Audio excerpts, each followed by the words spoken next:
Bon, messieurs, je vous propose que nous commencions pour ne pas compliquer, ralentir les choses. Le collègue nous rejoindra. Tout d'abord, merci de nous avoir rejoints ce matin. On se retrouve pour une deuxième séquence d'audition dans le cadre de la mission sur la simplification des normes applicables aux entreprises. Une mission qui a été confiée à Gilbert-Luc de Vinaz, Jean-Pierre Moga qui nous rejoint et Olivier Rittmann qui sera absent. Les auditions précédentes ont mis en évidence plusieurs éléments. La nécessité d'un portage politique fort de la simplification.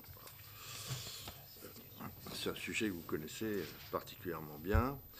La simplification comme préalable à la numérisation, qui ne peut s'y substituer. On a 1000 exemples d'imaginer que la numérisation va simplifier les choses, mais il faut d'abord simplifier les procédures et les méthodes avant de se lancer. L'énorme gisement de compétitivité pour notre économie, bien sûr. L'éclatement de la politique de simplification entre plusieurs acteurs, secrétaire général du gouvernement, direction interministérielle de la transformation publique, Conseil d'État, Parlement, etc. Les carences en matière d'évaluation ex post, mais aussi les insuffisances des études d'impact que constate régulièrement le Conseil d'État. Ce dernier a rédigé plusieurs rapports, dont un en 2016, sous la coordination de M. Charles Touboul, que nous accueillons donc ce matin, est consacré à la simplification et la qualité du droit, que j'ai là, dans le cadre de la section du rapport et des études dont vous êtes président adjoint, M. Fabien Reynaud.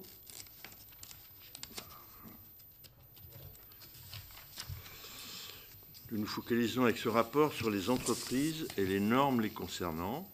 Ces dernières semblent moins bien traitées que les collectivités territoriales qui disposent, avec le Conseil national d'évaluation des normes, d'un relais.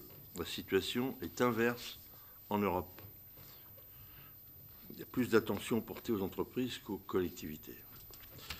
Nous sommes particulièrement heureux de vous entendre sur ce sujet. Vous remercions d'être présents ce matin. Je réitère mon salut. Pourriez-vous nous indiquer quelles sont, parmi les préconisations de votre rapport de 2016, celles qui ont été suivies, celles qui ont, au contraire, été négligées, et pour quelles raisons?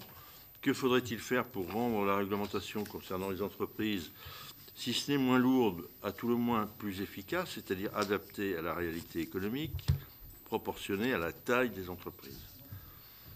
Je céderai évidemment la parole pour un propos liminaire d'une durée de 10 minutes chacun, si on en convient. Puis nos deux rapporteurs présents, donc Gilbert-Luc de Vinaz et Jean-Pierre Moga, que je salue,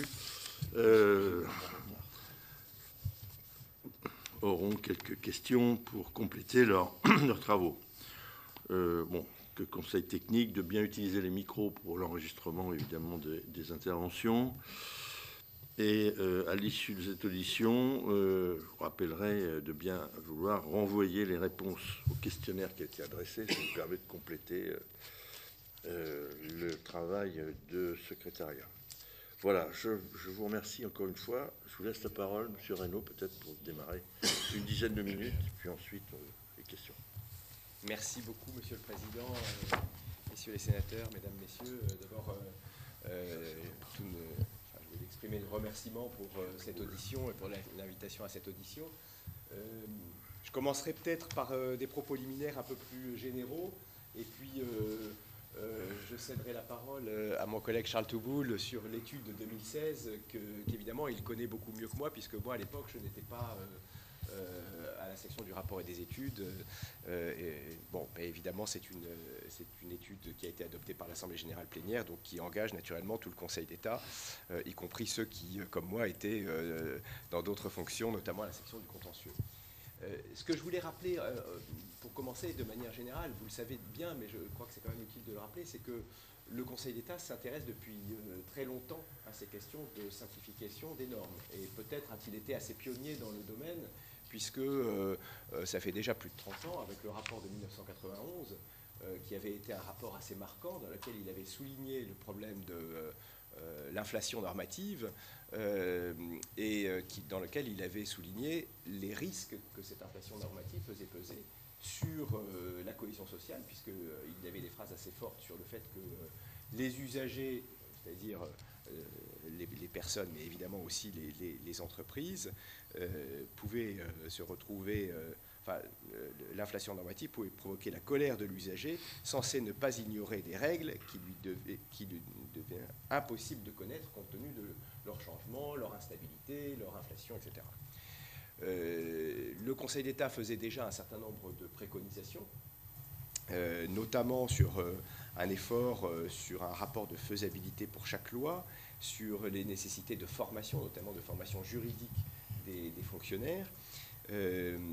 Et après ce rapport de 1991, il a eu à plusieurs occasions, il a rappelé ce message à plusieurs occasions, notamment par le rapport annuel de 2006, qui insistait, là encore, sur cette question de la simplification.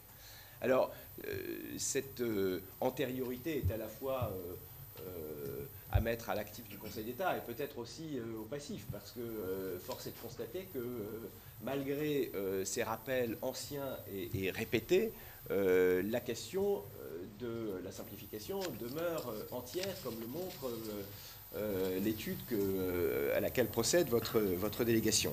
Alors c'est vrai que le Conseil d'État avait déjà remarqué, souligné dans ses études, et notamment dans celle de 1991, que la difficulté de l'inflation normative, de la complexité des normes, était d'abord quelque chose de très ancien. Il y avait, en relisant les rapports, il y avait une citation de Montaigne lui-même qui disait que, je la cite, « Nous avons en France plus de lois que le reste du monde ensemble ». Alors, je ne sais pas comment Montaigne avait fait son calcul à l'époque, probablement que c'était assez au doigt mouillé, on reviendra à ces questions de calcul, mais il y avait déjà un problème français récurrent, et le Conseil d'État souligne dans ses différentes études que cette complexité, cette inflation normative, elle répond à des causes très profondes. Je crois qu'il faut avoir ça présent à l'esprit parce que ça a une influence naturellement sur les remèdes que l'on peut envisager pour répondre à ces difficultés. Et ces causes très profondes, c'est la culture du droit écrit dans notre pays, la force symbolique de la norme, et notamment de la loi, le poids politique, vous le savez bien, messieurs les législateurs, que revêt le texte qui a tendance dans notre pays à être un peu performatif. Il suffit d'adopter le texte pour qu'on considère que... voilà. Alors, ce qui amène le Conseil d'État... à l'heure actuelle, dans l'étude que nous sommes en train de mener, dont vous avez peut-être connaissance, qui porte sur le dernier kilomètre des politiques publiques. Alors le terme est évolutif, mais l'idée, c'est de s'attaquer au problème de la simplification par, j'allais dire, une autre face, enfin une autre logique qui est, par rapport à nos précédentes études, qui est de partir de l'usager et de s'intéresser du point de vue de l'usager, donc en renversant la logique habituelle, pour essayer de voir dans quelle mesure il est atteint par les politiques publiques et dans quelle mesure ça fonctionne ou ça ne fonctionne pas, quels sont les bons exemples, quels sont les mauvais exemples, etc. Donc ça, c'est un travail en cours sur lequel vous me permettrez d'être assez prudent encore, parce que nous sommes dans nos travaux d'audition, mais je crois que c'est intéressant par rapport à cette problématique de la simplification, parce que c'est un effort d'essayer au fond peut-être de se dire que, nous avons fait plusieurs rapports, il y a un certain nombre de nos recommandations qui ont été suivies, on va y revenir à propos de l'étude de 2007, d'autres qui ne l'ont pas été, mais le problème, peut-être ne reste-t-il pas entier, peut-être qu'il a quand même été en partie, mais en tout cas le problème demeure, donc essayons de l'aborder autrement. La dernière chose que je voudrais dire, et là qui est, j'allais dire, plus personnelle, et avant de céder la parole à Charles Touboul, c'est que moi je crois beaucoup dans ces questions de simplification à une approche consistant à dire sur qui fait-on reposer le poids de la complexité. Parce que, vous l'avez dit en introduction, l'idée de réduire la masse des normes n'est quand même pas tout à fait simple. Nous sommes des sociétés complexes, on voit bien que l'idéal, la vision peut-être irénique d'un droit qui tout d'un coup, qu'on arriverait tout d'un coup à réduire beaucoup, paraît quand même assez difficilement, enfin assez peu réaliste, en tout cas à mes yeux assez peu réaliste. La question c'est comment, sur qui pèse cette complexité. Et je crois que c'est une des clés d'entrée sur le sujet. Et il me semble qu'il faut tendre vers une situation dans laquelle la complexité ne repose pas sur l'usager, justement, que ce soit les entreprises ou les personnes privées, mais repose davantage sur les experts, c'est-à-dire l'administration, le juge, etc.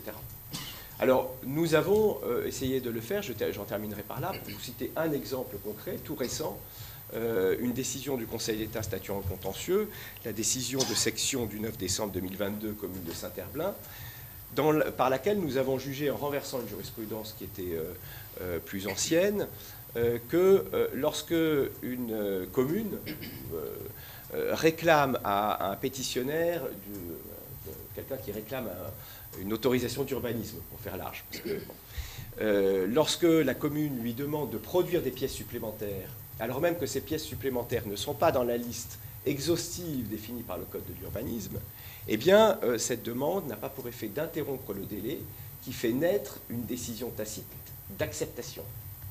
Donc, ça permet finalement au pétitionnaire de se retrouver dans une situation qui est plus simple, plus claire. Il sait, dès lors qu'il a présenté un dossier qui comporte tous les éléments qui sont exigés par le Code, qu'à l'issue du délai d'instruction, naîtra une décision favorable.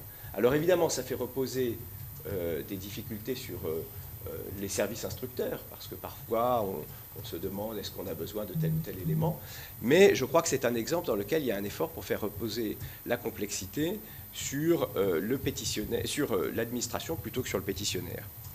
Et je cède tout de suite la parole, si vous m'y autorisez, Monsieur le Président, au rapporteur général adjoint de l'étude de 2016, et donc à la cheville ouvrière de l'étude de 2016, qui va plus précisément reparler de cette étude et vous donner les vues qu'il a en tant que rapporteur général adjoint, et puis avec l'expérience administrative qui est la sienne depuis.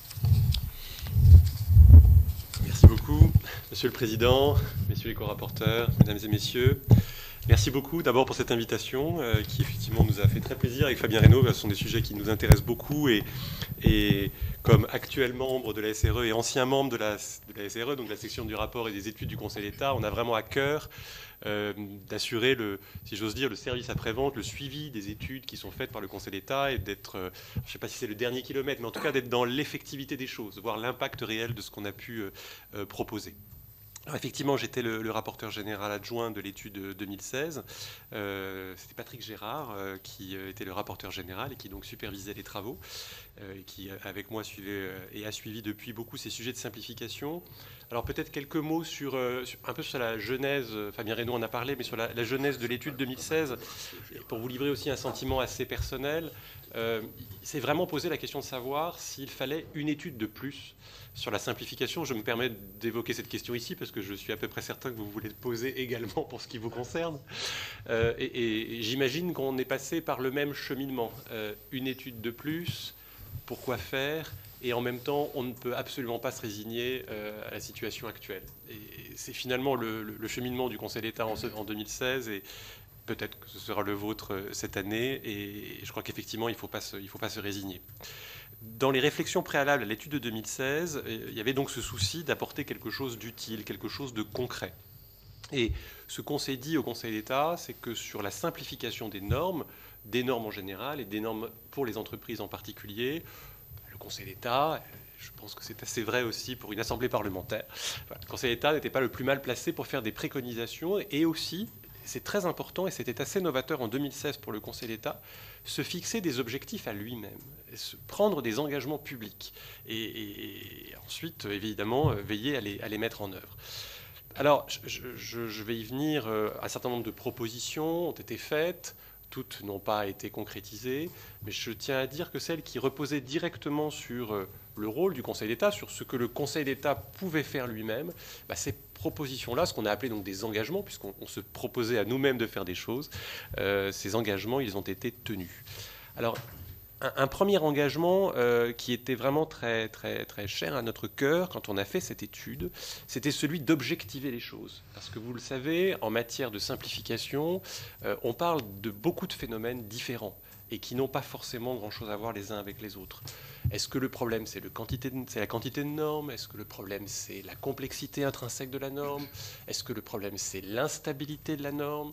Est-ce que le problème, c'est le ressenti sur la norme? Tout ça, évidemment, tous ces éléments entretiennent des relations les uns avec les autres, et en même temps, chaque élément est un peu différent de l'autre. Donc on a cherché vraiment à objectiver les choses, et dans ce travail d'objectivation, le premier point qui est venu, c'était peut-être le plus simple, et en même temps, il n'était pas fait en 2016. C'était la mesure quantitative de la norme. De quoi parle-t-on? C'est quoi le stock des normes? C'est quoi le flux des normes en quantité? Sans même se poser la question de la charge que ça représente, qui est une question beaucoup plus délicate, mais juste en termes de quantité. Mesurer cette fameuse inflation normative. On a, dans l'étude 2016, reposé clairement la question. On s'est rendu compte qu'il y avait eu des tentatives quelques années précédentes d'objectiver, donc de mesurer les choses, qui n'avaient pas été pérennisées.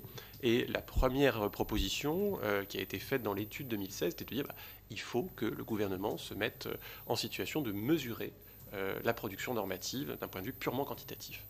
Et cette préconisation qu'on ne pouvait pas mener complètement jusqu'à son terme dans le cadre de l'étude elle-même, parce qu'elle était très macro, on abordait beaucoup de sujets, elle a fait un petit, si j'ose dire. Il y a eu une petite étude dédiée en 2018, dont j'étais le rapporteur également, sur mesurer l'inflation normative.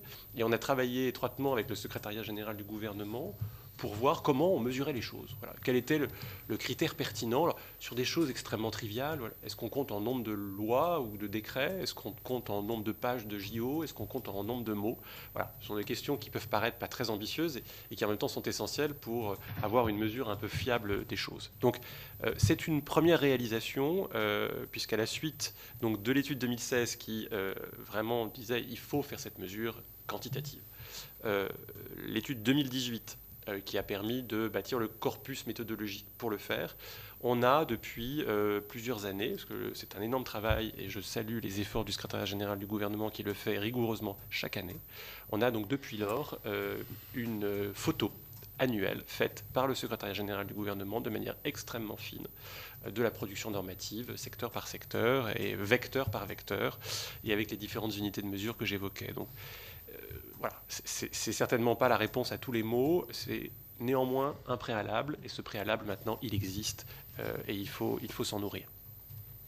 Alors j'évoque un point connexe parce qu'il faisait partie des éléments que vous pointiez dans voilà, les documents de réflexion préalables à cette audition que vous nous avez communiqués, et notamment le questionnaire, sur comment on mesure la charge administrative. Donc là, on n'est plus dans le quantitatif, on est davantage dans le qualitatif. Alors, sur la charge administrative, et notamment la déception que vous exprimez ou que vous ressentez et qu'on partage au Conseil d'État sur le fait qu'on pourrait être peut-être meilleur, et pour être meilleur, peut-être devrait-on avoir de meilleurs outils de mesure de cette charge administrative. On n'a pas pu faire le même travail au Conseil d'État. En toute franchise, c'est aussi parce qu'on est plus loin de nos bases. Voilà, c'est plus du droit.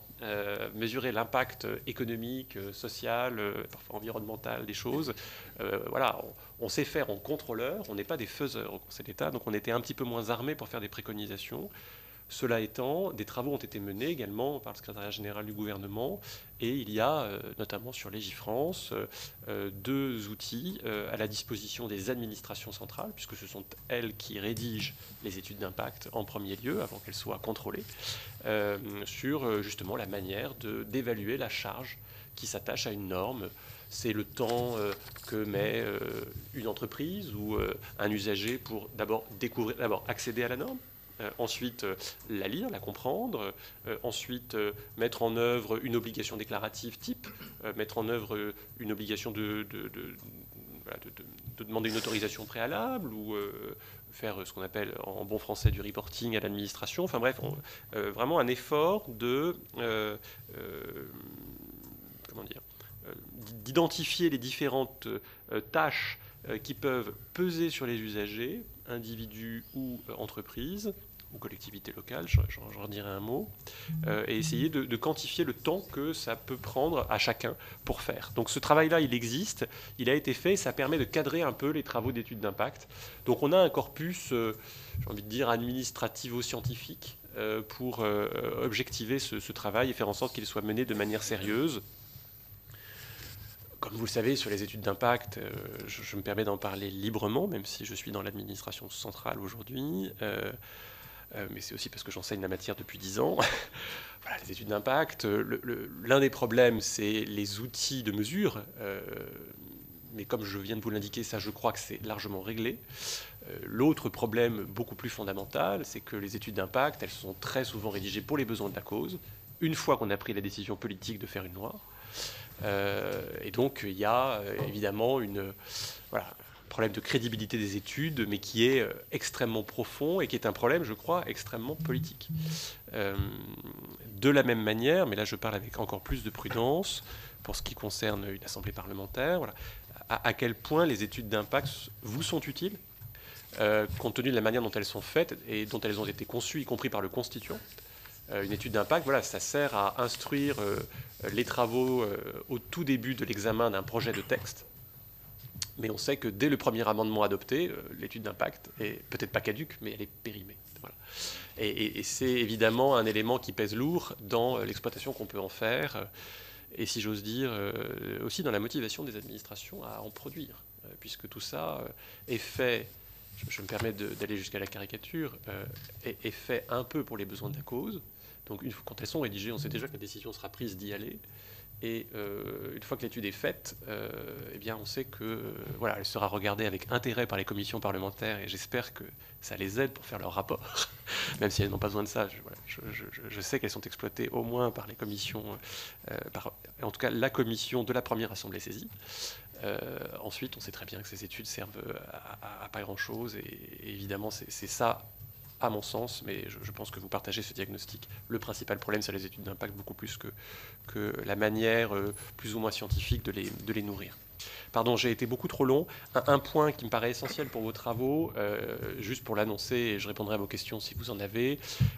Lorsque l'étude 2016 a été faite, donc on a commencé à travailler en 2015, on était dans déjà la sortie, si j'ose dire, du comité Impact Entreprise, de ce qui avait été créé, des organismes qui avaient été créés pour mesurer spécifiquement la charge des normes pour les entreprises.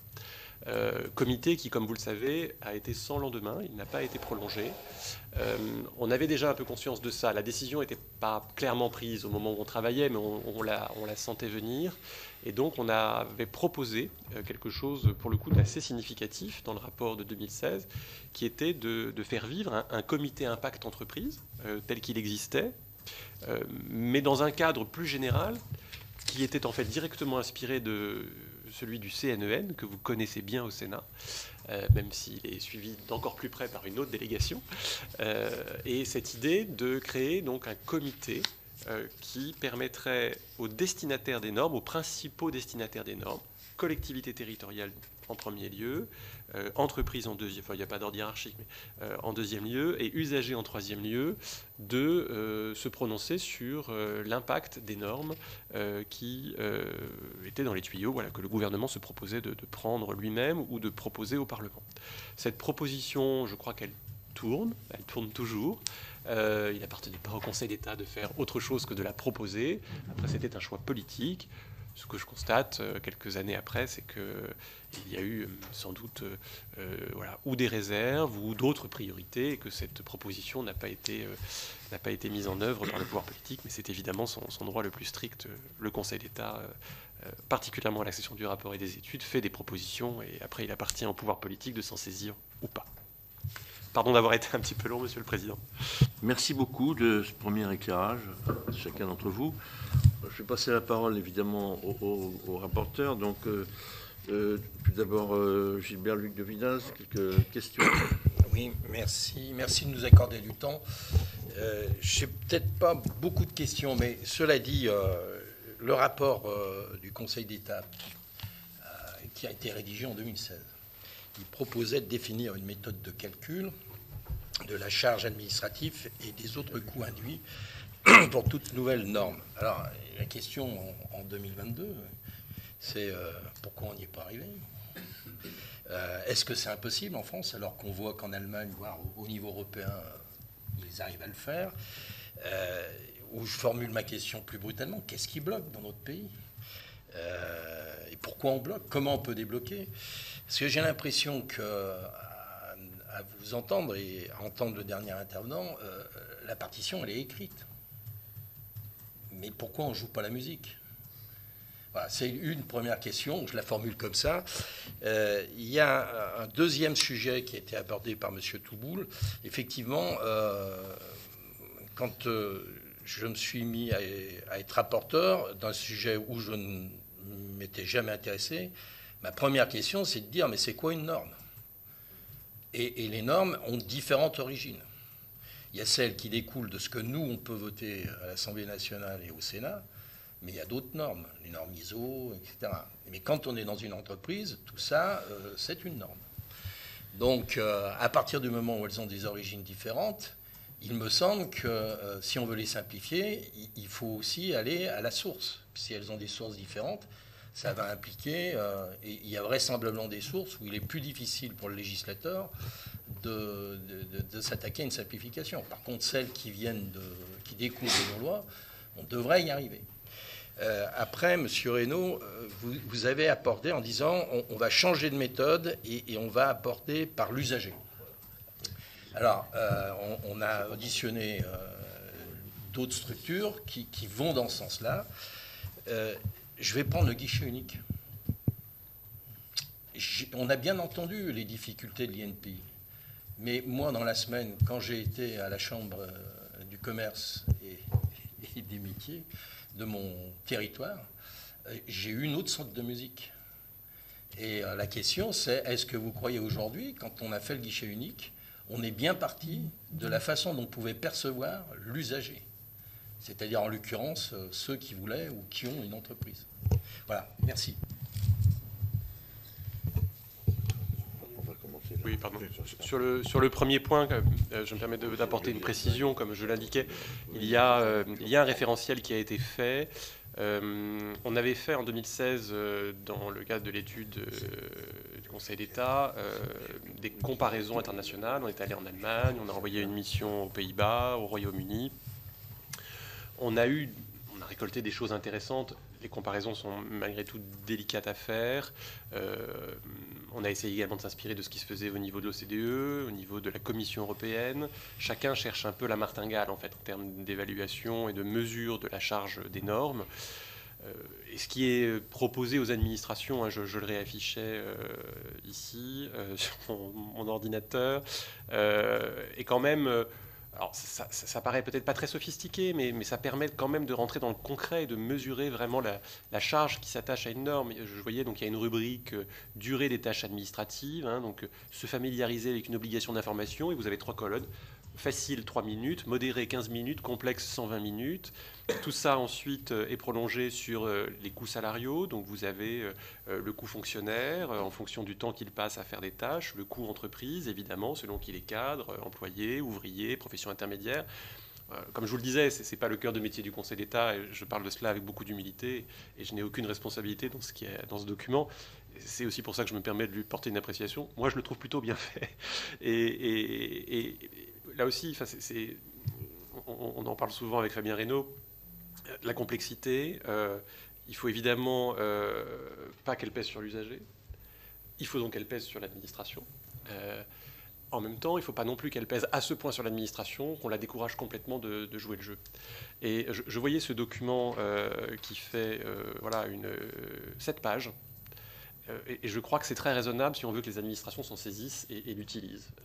Peut-être que si on avait fait quelque chose comme nos amis allemands ou britanniques, ou comme la Commission européenne, à faire une somme théologique sur le sujet, peut-être beaucoup plus ambitieuse intellectuellement, on n'aurait pas la même efficacité et on aurait des administrations qui n'ouvriraient probablement pas le document et ne feraient pas le jeu de la quantification. Voilà, pardon. Sur ce premier point, je voulais juste apporter ce petit éclairage. Mais donc ça existe.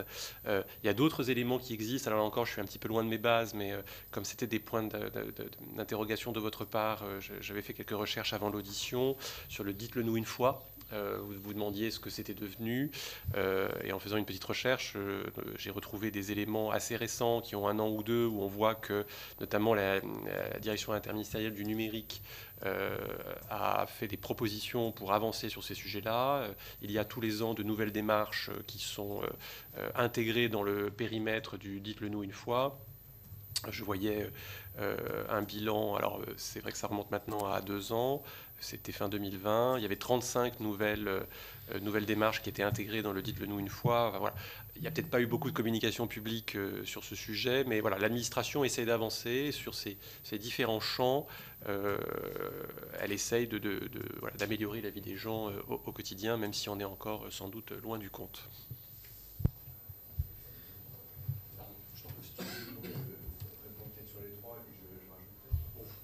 Et essentiellement sur ces points-là, sur le guichet unique, j'avoue que j'ai peu d'éléments, donc je vous laisserai lâchement compléter. Et sur le fait de raisonner depuis l'usager d'une manière générale, ça, je crois que c'est vraiment maintenant intégré à peu près partout. Moi, ce que je crois beaucoup, c'est qu'il faut que chacun prenne ses responsabilités et s'astreigne à la simplification. Et c'est pas si compliqué de faire. Dans mes nouvelles fonctions, alors je suis au secrétariat général de la Défense et de la Sécurité nationale. J'ai une fonction normative qui est relativement modeste, mais j'ai néanmoins des textes législatifs et réglementaires qui relèvent de mon périmètre. Et j'ai eu très récemment l'occasion de me poser la question de savoir si, voilà, pour améliorer un dispositif, est-ce qu'on faisait du texte ou pas ? Et alors peut-être parce que je suis très imprégné par la question de simplification et que j'ai eu l'occasion de le faire, je me suis dit, on va vraiment essayer de faire sans texte pour une fois. Mais c'est un vrai effort, enfin, surtout quand on est conseiller d'État. Le réflexe, parce qu'il est facile à faire, c'est le texte. Voilà, ça on sait faire, ça prend quelques heures, un peu plus après quand il faut le faire cheminer, mais c'est relativement aisé. Et puis on se dit que ça va donner une impulsion, que ça va permettre de faire avancer les choses parce qu'on a changé les règles. La vérité, c'est que, comme le rappelait Fabien Reynaud en citant Montaigne, voilà, beaucoup de gens ne regardent plus la norme depuis longtemps, que ce soit des entreprises ou des usagers. La norme est très lointaine, on s'en préoccupe plus vraiment, et donc la changer n'a pas d'impact. Changer les pratiques, changer les choses, parfois changer une circulaire, changer un message, une communication publique, changer une page de site internet, faire passer d'autres idées par les administrations, celles qui sont en contact du public, ça c'est beaucoup plus difficile à faire, mais c'est en même temps beaucoup plus efficace, et on arrive à le faire sans normes. Voilà. Donc, y compris dans mes nouvelles fonctions, j'essaie de le faire vivre. J'essaie également de le faire vivre dans mes activités. Ce sont juste des illustrations un peu personnelles, mais je pense qu'on peut les prolonger de manière plus générale. J'ai des activités d'enseignement, et je sais que ça fait partie de vos points de préoccupation. Qu'est-ce qu'on dit aux apprentis fonctionnaires? Qu'est-ce qu'on dit dans les écoles de formation?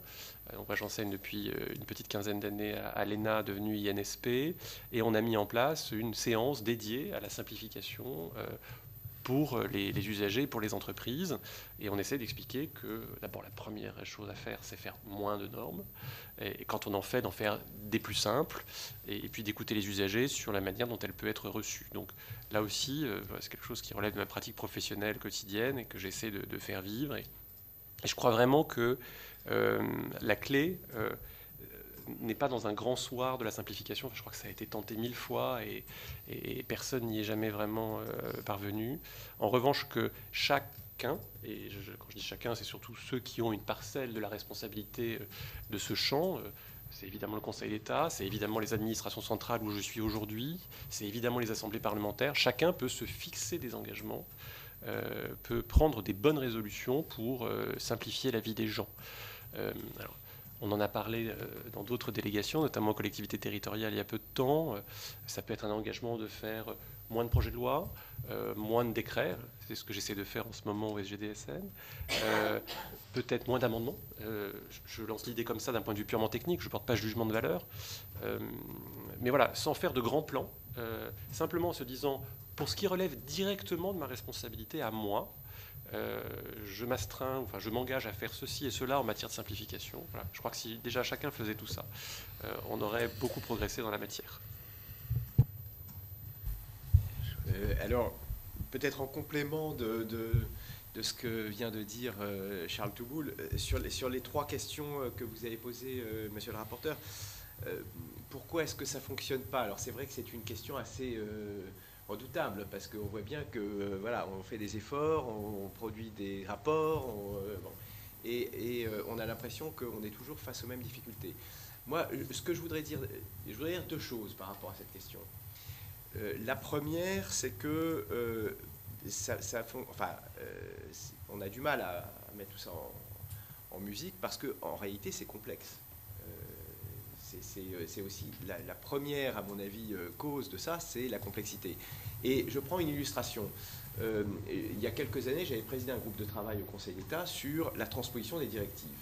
Et on partait de l'idée qu'on surtransposait et qu'il fallait arrêter de surtransposer et qu'il fallait faire comme les Britanniques qui transposaient systématiquement à minima. Donc là, j'allais dire, je ne vais pas paraphraser le général de Gaulle, mais vers l'Orient compliqué avec des idées simples, mais c'est vrai que ça paraissait simple. On s'est dit ça, alors là, on tient une bonne piste, là, on va... Et en réalité, quand on a creusé le sujet, quand on a auditionné les différents, notamment les représentants des entreprises, on s'est rendu compte que c'était beaucoup plus complexe, parce que il y a différents types de surtransposition. Je prends un exemple concret. Quand vous avez un régime juridique qui en France était unifié et que ce régime juridique est partiellement modifié par une directive européenne, eh bien, on est confronté à la difficulté soit de transposer à minima, et à ce moment-là de désunifier le régime juridique français, ou alors d'étendre le dispositif de la directive au-delà de ce qu'elle exige au sens strict, mais pour garder l'unité du régime juridique en cause. Et ça, cet exemple, on le retrouve dans de nombreuses configurations, outre le fait que généralement, au niveau européen, moi j'ai été dans les affaires européennes pendant une quinzaine d'années, donc j'ai bien pratiqué ça. La France, contrairement à la Grande-Bretagne quand elle était membre, est généralement demandeuse de réglementation européenne et demandeuse de réglementation européenne ambitieuse, entre guillemets, donc réglementante, si j'ose dire. Généralement, c'est quand même un peu ça. Et la deuxième cause, moi, que j'identifie, on le retrouve beaucoup dans notre étude actuelle sur le dernier kilomètre, et c'est d'ailleurs pas tout à fait rassurant parce que c'est une cause assez systémique, c'est le problème de la confiance. C'est-à-dire qu'on est un pays dans lequel le degré de confiance des uns vis-à-vis des autres est assez faible, et du coup, on veut tout écrire, tout réglementer, tout écrire. Donc je crois que c'est aussi une des difficultés à laquelle on est confronté pour mettre en œuvre de manière concrète quelque chose qui laisse plus de marge aux acteurs en réglementant moins. Mais ça veut dire se faire confiance. Ensuite, vous avez soulevé la question de qu'est-ce qu'une norme. Et c'est vrai que je trouve que c'est une question qui mériterait d'être creusée parce que on voit par exemple les normes ISO. Moi, il se trouve que lorsque j'étais président de chambre, on a eu un contentieux sur une norme ISO et on s'est rendu compte à cette occasion qu'effectivement c'est un continent gigantesque, les normes ISO, qui donne lieu, en tout cas devant le juge administratif, à très peu de contentieux. Ce qui est intéressant, est-ce que c'est grâce à ces modalités très particulières d'élaboration qui reposent sur l'idée qu'on met autour de la table les acteurs d'un secteur et on fonctionne par consensus? Alors d'ailleurs, on avait été obligé de définir ce que ça voulait dire consensus, parce que justement, en l'espèce, la norme avait été adoptée, alors même qu'une partie de ceux qui y avaient participé à son élaboration étaient opposés. Donc, est-ce que ça voulait dire qu'il y avait quand même consensus? Parce que, globalement, enfin voilà. Mais c'est vrai que c'est une vraie question que vous soulevez, et qui peut-être mérite qu'on creuse certains aspects, d'autant plus que il y a encore un autre étage de normes, d'une forme de normalisation, de droit souple, comme on dirait au Conseil d'État, qui est tout le dispositif de la compliance, qui a tendance à se développer beaucoup, qui s'est développé encore tout récemment, je le signale parce que la dernière étude du Conseil d'État portant sur les réseaux sociaux est sortie juste au moment où, au niveau européen, était adopté les règlements DMA et DSA, Digital Market Act et Digital Service Act, dans le règlement qui repose beaucoup sur une logique de compliance, c'est-à-dire on dit aux réseaux sociaux, voilà les obligations auxquelles vous êtes astreints, à vous de vous débrouiller pour les mettre en œuvre, pour les organiser, et à vous de me montrer que vous êtes capable d'assurer une modération efficace, avec une logique qui est aussi intéressante dans cette affaire, parce qu'elle renvoie à une question que vous posiez, qui est que le DMA et le DSA reposent sur l'idée qu'il faut être très exigeant avec les très grandes plateformes et modérément exigeant avec les plateformes de taille moyenne et très peu avec les petites. Donc avec une idée du principe de proportionnalité auquel le droit européen est très habitué, mais auquel nous sommes moins familiers, il faut reconnaître, avec l'idée d'avoir une norme, j'allais dire, un petit peu à géométrie variable, ce qui nous pose aussi des problèmes pour nous par rapport aux conceptions traditionnelles du droit français. Mais voilà, je le mentionne parce que je trouve que c'est quelque chose qui nous questionne et qui, en tout cas, mérite qu'on le regarde. La dernière question, monsieur le rapporteur, sur le guichet unique de l'INPI. Alors, je ne veux pas faire le censeur de l'INPI. On a reçu, on a auditionné le président de l'INPI qui nous a dit les difficultés, mais aussi tout ce qu'il faisait pour essayer d'y remédier. Nous, ce qui nous apparaît de manière assez frappante dans l'étude sur le dernier kilomètre, et cette histoire du guichet unique en est une illustration, c'est la tendance que nous avons à ne pas apprécier l'expérimentation, le test. Voilà. On n'aime pas ça. Parce qu'évidemment, c'est compliqué, ça met en cause le principe d'égalité, parce qu'alors on va dire, oui, mais pourquoi je bénéficie du guichet unique en Seine-et-Marne, je dis n'importe quoi, et pas en Haute-Loire. Mais ce qui nous manque très souvent, c'est cette idée qu'avant de généraliser un système, de faire le grand soir de la simplification, comme disait Charles Touboul, il faut plus modestement commencer par des expérimentations, des tâtonnements. Et apparemment, alors c'est une question qu'on essaye aussi de creuser, apparemment c'est ce qui a été bien fait s'agissant de la mise en place du prélèvement à la source. Il y a eu des expérimentations, voilà. Et donc c'est vrai que on n'en est pas au stade de nos recommandations, donc je veux pas. Mais l'idée qu'il faudrait plus systématiquement montrer qu'on a expérimenté ou au moins testé concrètement sur le terrain, ça serait peut-être quelque chose qui serait au moins aussi utile qu'une fiche d'impact dont Charles Touboul rappelait les conditions dans lesquelles elles sont élaborées. Pour au moins qu'on puisse un peu forcer à rentrer dans notre culture administrative l'idée qu'avant de généraliser, on teste. Et on essaye de voir ce qui marche et ce qui ne marche pas. Voilà. Merci beaucoup. Jean-Pierre Meugras. Merci, Monsieur le Président. Oui, bon, moi j'avais aussi quelques questions qui rejoignent celles de mon collègue, dont je ne vais pas vous les reposer, vous avez répondu. Moi, j'avoue que je suis agréablement surpris du travail que vous avez fait, que vous faites, et ce souci que vous avez vraiment de simplifier, même si la tâche n'est pas facile, et notamment d'essayer de partager, d'associer les usagers pour essayer de mieux comprendre les problèmes et vraiment essayer de faire des choses qui sont, pour reprendre le terme, le plus simple possible.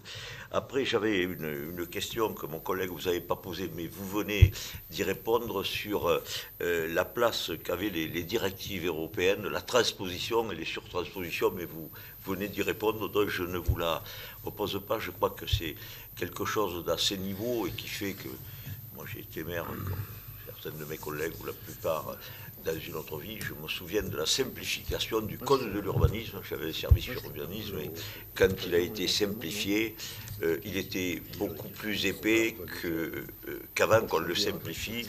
Alors, quand on en parle comme ça, on peut en parler aussi en disant, regardez, il faisait 1500 pages, maintenant il en fait 3000.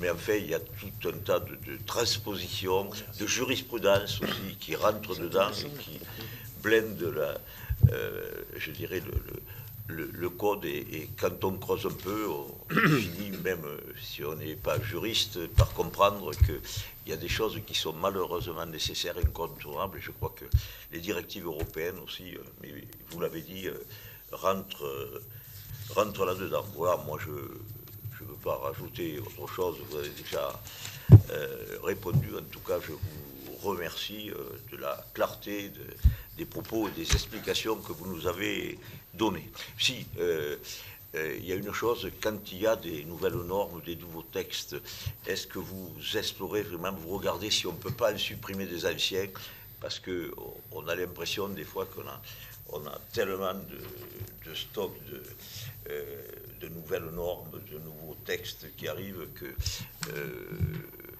on a l'impression que peut-être on ne fait pas toujours la poussière sur les étagères derrière et qu'on pourrait peut-être sortir certaines choses.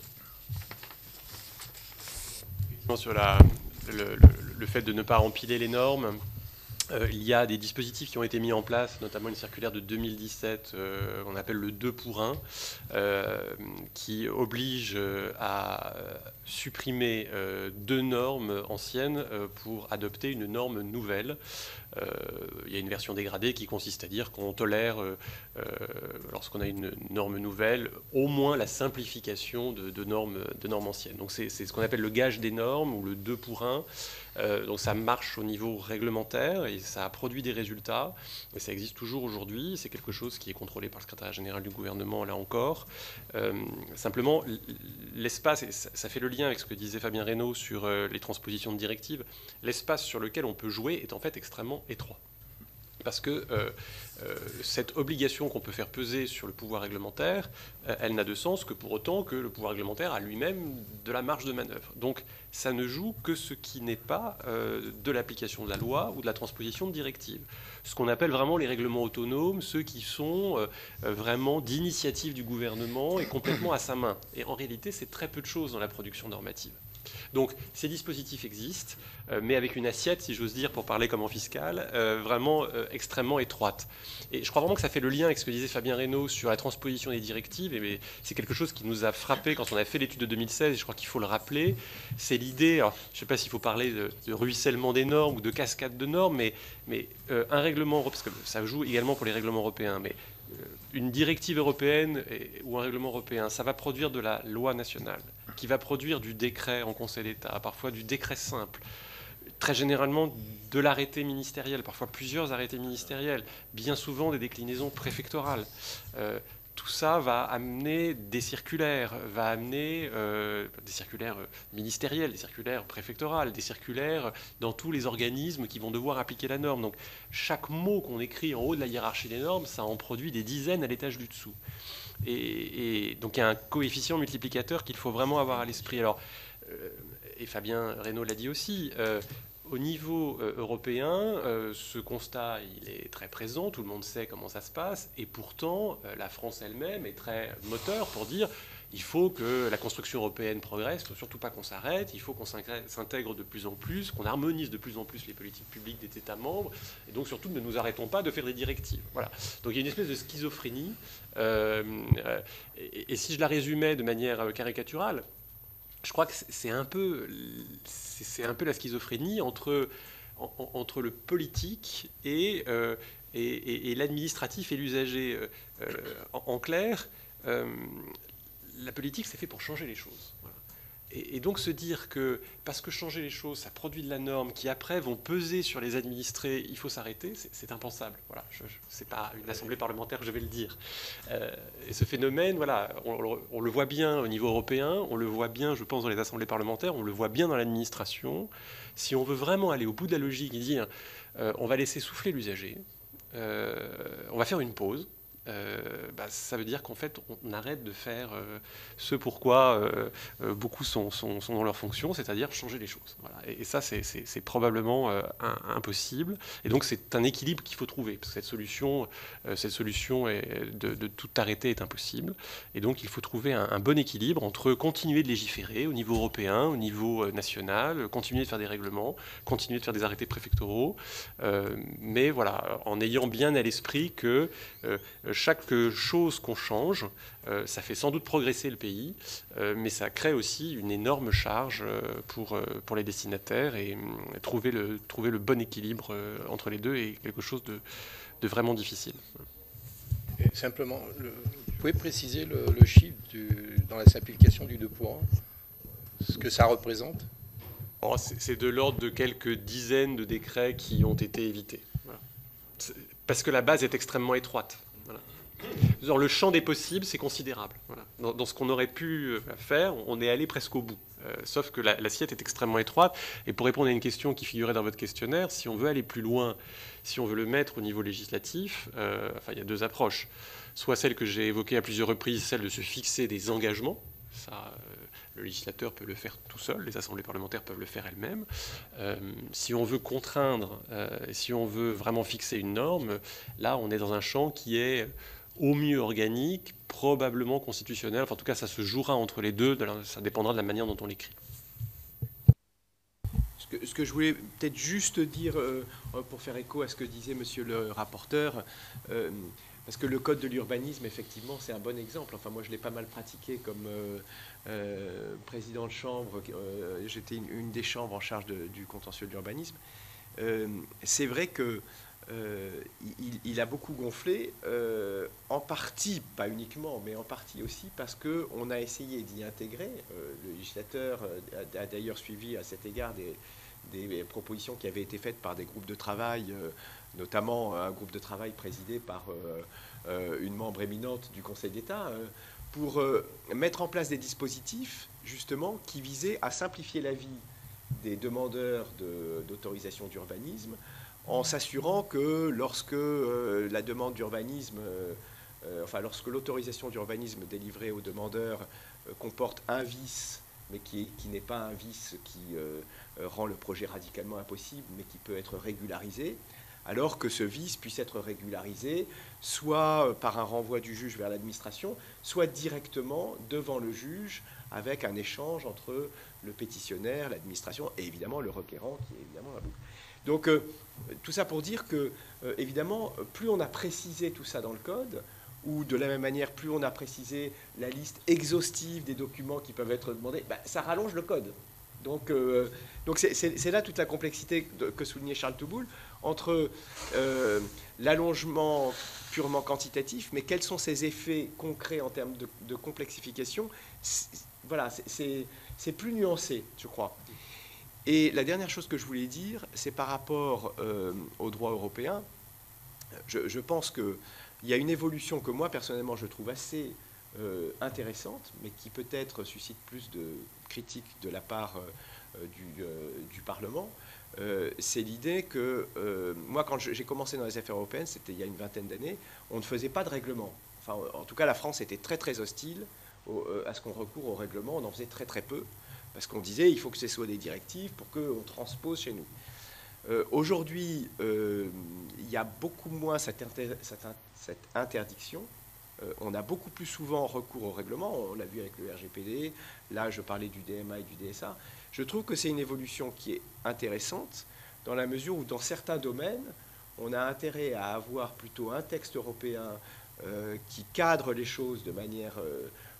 une fois pour toutes, j'allais dire, et éviter qu'il y ait la multiplication des textes de transposition qui, en plus, font que non seulement on a le ruissellement dont parlait Charles Touboul, mais en plus, ça introduit pour les entreprises des différences minimes, mais qui peuvent être lourdes de conséquences, entre ce qui a été écrit en Allemagne, ce qui a été écrit en France, etc. Mais tout ça ne marche qu'à condition qu'on joue le jeu nous-mêmes et que lorsque on met notre droit en conformité avec le règlement, on le fait à minima. J'entendais dire que le projet de loi enfin pas de transposition puisque c'est un règlement, mais sur le DMA et le DSA faisait une centaine de pages. J'ai pas regardé, ça se justifie peut-être complètement, mais je trouve qu'il faut qu'on fasse attention. Parce que la logique du règlement, si c'est pour remettre une couche de droit français de manière excessive, alors on perd sur tous les tableaux, je vais dire. Merci. On va devoir conclure. Donc je donnerai la parole peut-être à nos collègues qui sont là. Avant, simplement une remarque, parce que, évidemment, notre délégation aux entreprises rencontre beaucoup d'entreprises. On va au-devant sur le terrain et ce qu'on entend toujours de la part des entreprises, ça évolue dans leurs revendications. À une époque, c'était la fiscalité qui faisait crouler sous les charges. Maintenant, c'est plus ça. C'est l'emploi et la réglementation. Et ils nous accusent d'ailleurs d'y participer. Mais le paradoxe, c'est que souvent, les entreprises demande aussi de la réglementation. Bon, je ferme cette parenthèse. On a quand même essayé de chiffrer cela, ce poids. Et le mouvement des ETI, le METI, nous a indiqué que par an, il y avait 700 nouvelles normes pour les entreprises de taille METI, c'est-à-dire au-delà de 250 salariés, mais avec un stock actif de 4000. Le reste étant considéré comme obsolescent, mais existant toujours. Parler du stock actif. Donc ça fait beaucoup à gérer. Ça fait beaucoup à gérer en flux. Et imaginons pour les entreprises plus petites où il n'y a aucun service dédié et pas de capacité forcément financière de faire appel à des grands spécialistes à chaque occasion. C'est une vraie difficulté, quoi. C'est l'un des sujets qui nous a incité à prendre en charge cette réflexion. Dans le cadre des auditions qu'on avait faites à l'époque, on avait eu un peu le même message déjà. Et ce qui nous avait frappé, c'est qu'au-delà même de la quantité, au-delà de la complexité, ce qui exaspérait les entreprises, c'était l'instabilité. Voilà. On nous a très souvent dit, bon, il y a beaucoup de normes, elles sont presque illisibles, mais tant qu'elles ne bougent pas, on les connaît, on apprend à vivre avec. Voilà, on a en quelque sorte dompté sa complexité, on s'est acclimaté. Et donc, pour tirer les conséquences de cela, c'était d'ailleurs avant même l'étude du Conseil d'État, il y a des dispositifs qui ont été mis en place spécifiquement pour les entreprises, hein, comme vous le savez, notamment les fameuses dates communes d'entrée en vigueur. Ça, c'est un dispositif qui, je crois, marche assez bien. Alors, ça ne vaut bien sûr que pour le réglementaire. C'est cette idée qu'on essaye de lister les normes qui sont spécifiquement applicables aux entreprises. Ça apparaît sur Légifrance. Et surtout, on fixe un calendrier d'entrée en vigueur et on essaye de regrouper les entrées en vigueur à quelques dates clés dans l'année. Voilà. Pour que les entreprises, notamment les petites, n'aient pas à surveiller avec anxiété le journal officiel tous les matins pour savoir ce qui leur tombe dessus, mais qu'elles sachent que voilà, tous les trimestres, d'ailleurs les dates communes qui sont proposées, elles sont indicatives pour l'administration, mais elles ont été réfléchies avec ce souci de coller à des dates qui sont connues par les entreprises par ailleurs, soit pour des raisons comptables, soit pour des raisons fiscales. Donc on est sur 1er avril, 1er juillet, enfin bref, des dates qui sont assez intuitives pour les entreprises. Cette idée que voilà, à ces moments-là, il y a des blocs de normes qui vont arriver et qui vont devoir être mises en œuvre. Et ça fait partie des petites choses qui, je crois, ont aidé les entreprises et qui fonctionnent depuis maintenant quelques années. Il y a sans doute d'autres choses à faire, mais c'était un point que je souhaitais rappeler puisque ça fonctionne. Et c'est spécifique aux entreprises. Merci. Donc pour terminer nos échanges, je vais passer la parole à Vincent Segouin. Oui, merci Monsieur le Président. Alors c'est très intéressant de vous entendre. Moi je suis rapporteur sur un autre texte, c'était sur celui de la balance commerciale.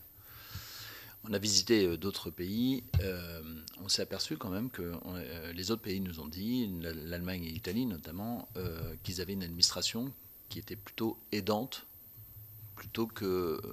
Enfin, on a fait un parallèle avec l'administration française, où on s'est dit la France apporte des contraintes supplémentaires qui ne cessent de...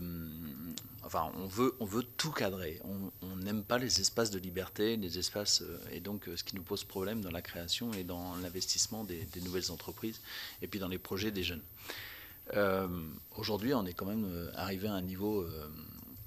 très inquiétant, hein, puisque la balance commerciale est quand même ultra déficitaire. Nos entreprises, on s'aperçoit qu'elles vont plutôt s'implanter à l'extérieur. On n'est plus capable de faire du Doliprane parce qu'il y a le bien-être animal pour faire, sûrement pour faire de l'expérimentation. Donc en France, c'est très compliqué.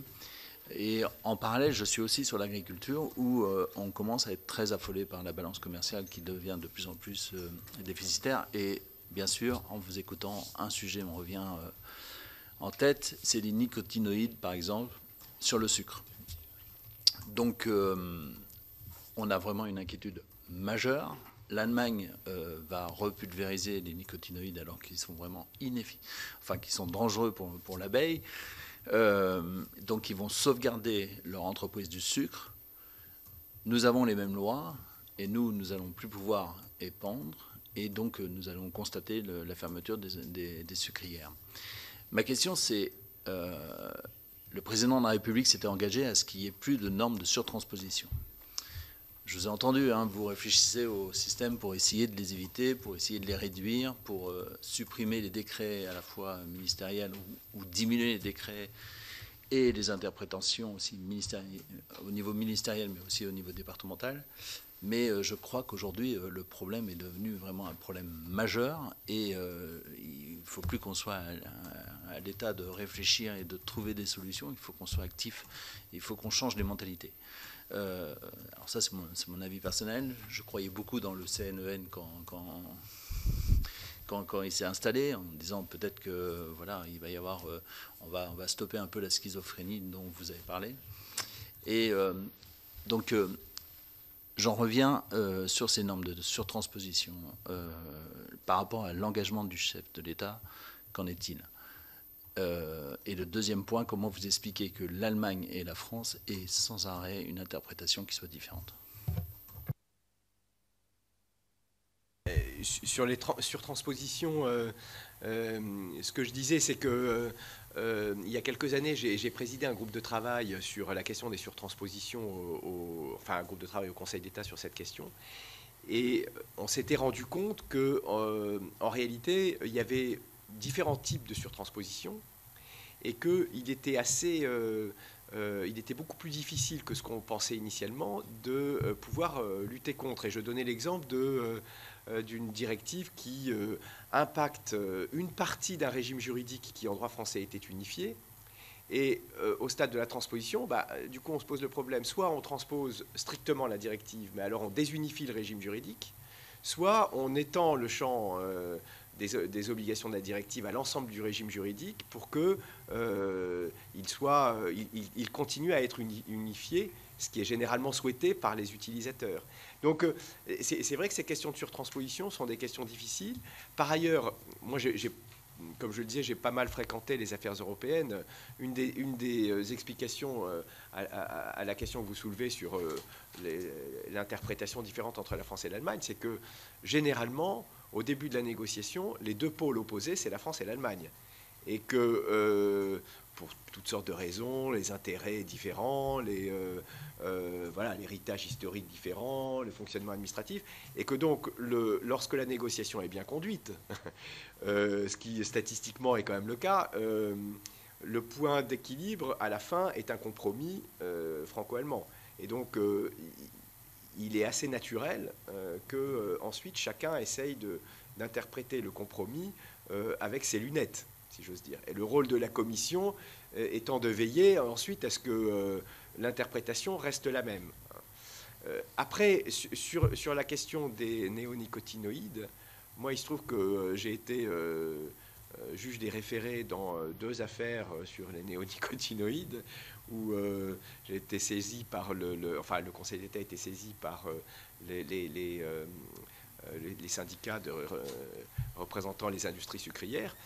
La difficulté, là, c'est que, pour le coup, il y a un choix politique. Là, c'est vraiment un choix politique très, très fort, qui a été, d'ailleurs, qui s'est traduit par un vote du Parlement français en faveur d'une... Alors, on avait reporté de 2 ans la date limite, mais on a décidé de ne pas reporter au-delà. Donc, les Allemands ont fait un choix politique différent. Là, c'est vraiment... Et d'ailleurs, c'est intéressant parce que cette question de surtransposition, quand on la regarde en réalité secteur par secteur, on se rend compte qu'il y a d'une part les difficultés techniques auxquelles je faisais allusion sur les régimes unifiés qu'on ne veut pas désunifier, et puis par ailleurs, il y a aussi souvent un problème politique qui est qu'on ne veut pas abaisser le niveau d'ambition, si j'ose dire.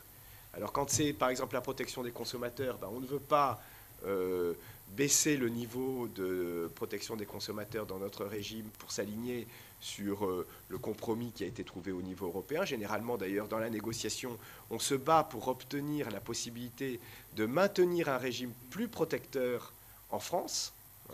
Et donc ensuite, on le maintient. Donc du coup, c'est une forme de surtransposition. Mais ça renvoie à un choix politique. Et dans le domaine environnemental, c'est souvent le cas également. C'est-à-dire que, voilà, on veut, pour des raisons qui, enfin, là, pour le coup, qui ne m'appartient absolument pas, sur lequel il ne m'appartient absolument pas de me prononcer, mais on veut être en avance. Donc là, il y a une difficulté qui vraiment ne se résout qu'à un niveau très politique, me semble-t-il. Merci. On va...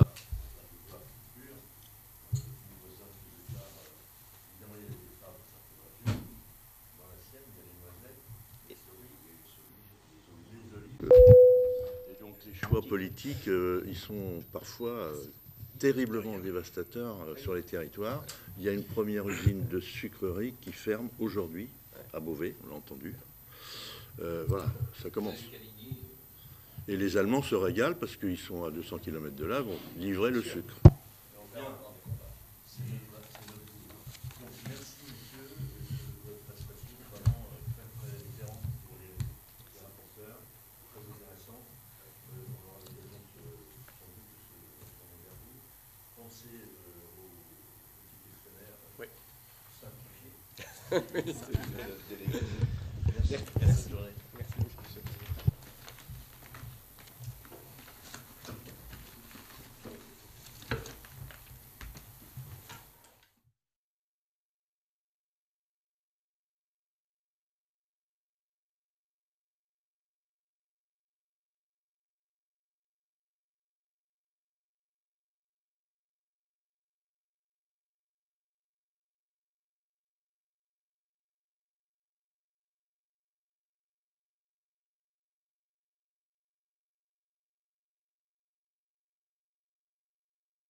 Chers collègues, que je salue également, qui ont, après une nuit...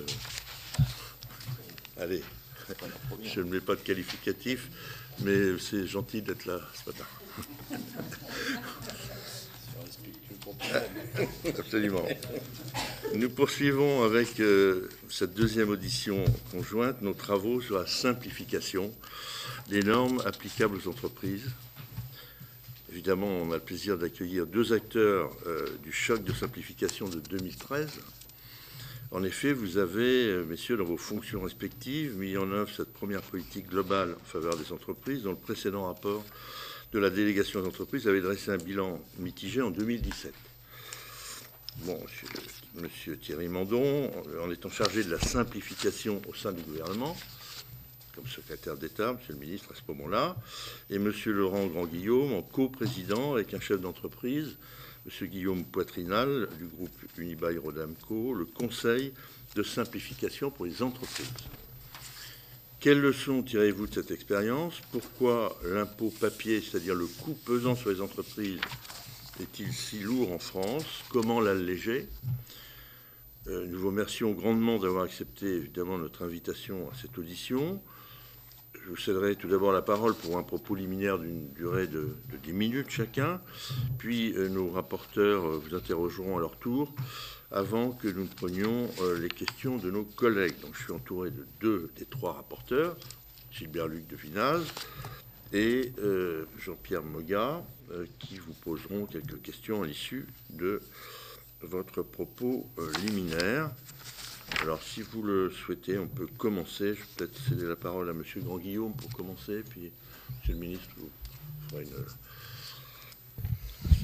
une synthèse. Voilà, allez-y. Merci, Monsieur le Président, Messieurs les co-rapporteurs et Mesdames, Messieurs les sénateurs, sénatrices, pour votre invitation, pour cet échange sur le choc de simplification et l'ensemble des actions qui ont été mises en œuvre dans ce cadre à travers le Conseil de simplification, le secrétariat d'État, ensuite à la simplification, et on va dire les mesures qui ont été votées par le Parlement, sur lesquelles avaient travaillé d'ailleurs les députés et les sénateurs, puisque chaque mesure, lorsqu'elle ne relevait pas que du pouvoir réglementaire, faisait l'objet soit d'amendements, soit de lois d'habilitation qui ont été traitées dans ce cadre. Donc, avec le recul, moi, ce que je peux dire, c'est que d'abord, la méthode était collaborative. Elle associait à la fois les acteurs publics, les acteurs privés, entreprises, bien sûr, et puis l'ensemble des experts qui pouvaient intervenir sur ces domaines. C'est-à-dire que, finalement, la société civile était force de proposition vis-à-vis d'un espace de dialogue qui réunissait le monde des acteurs publics et le monde des acteurs privés.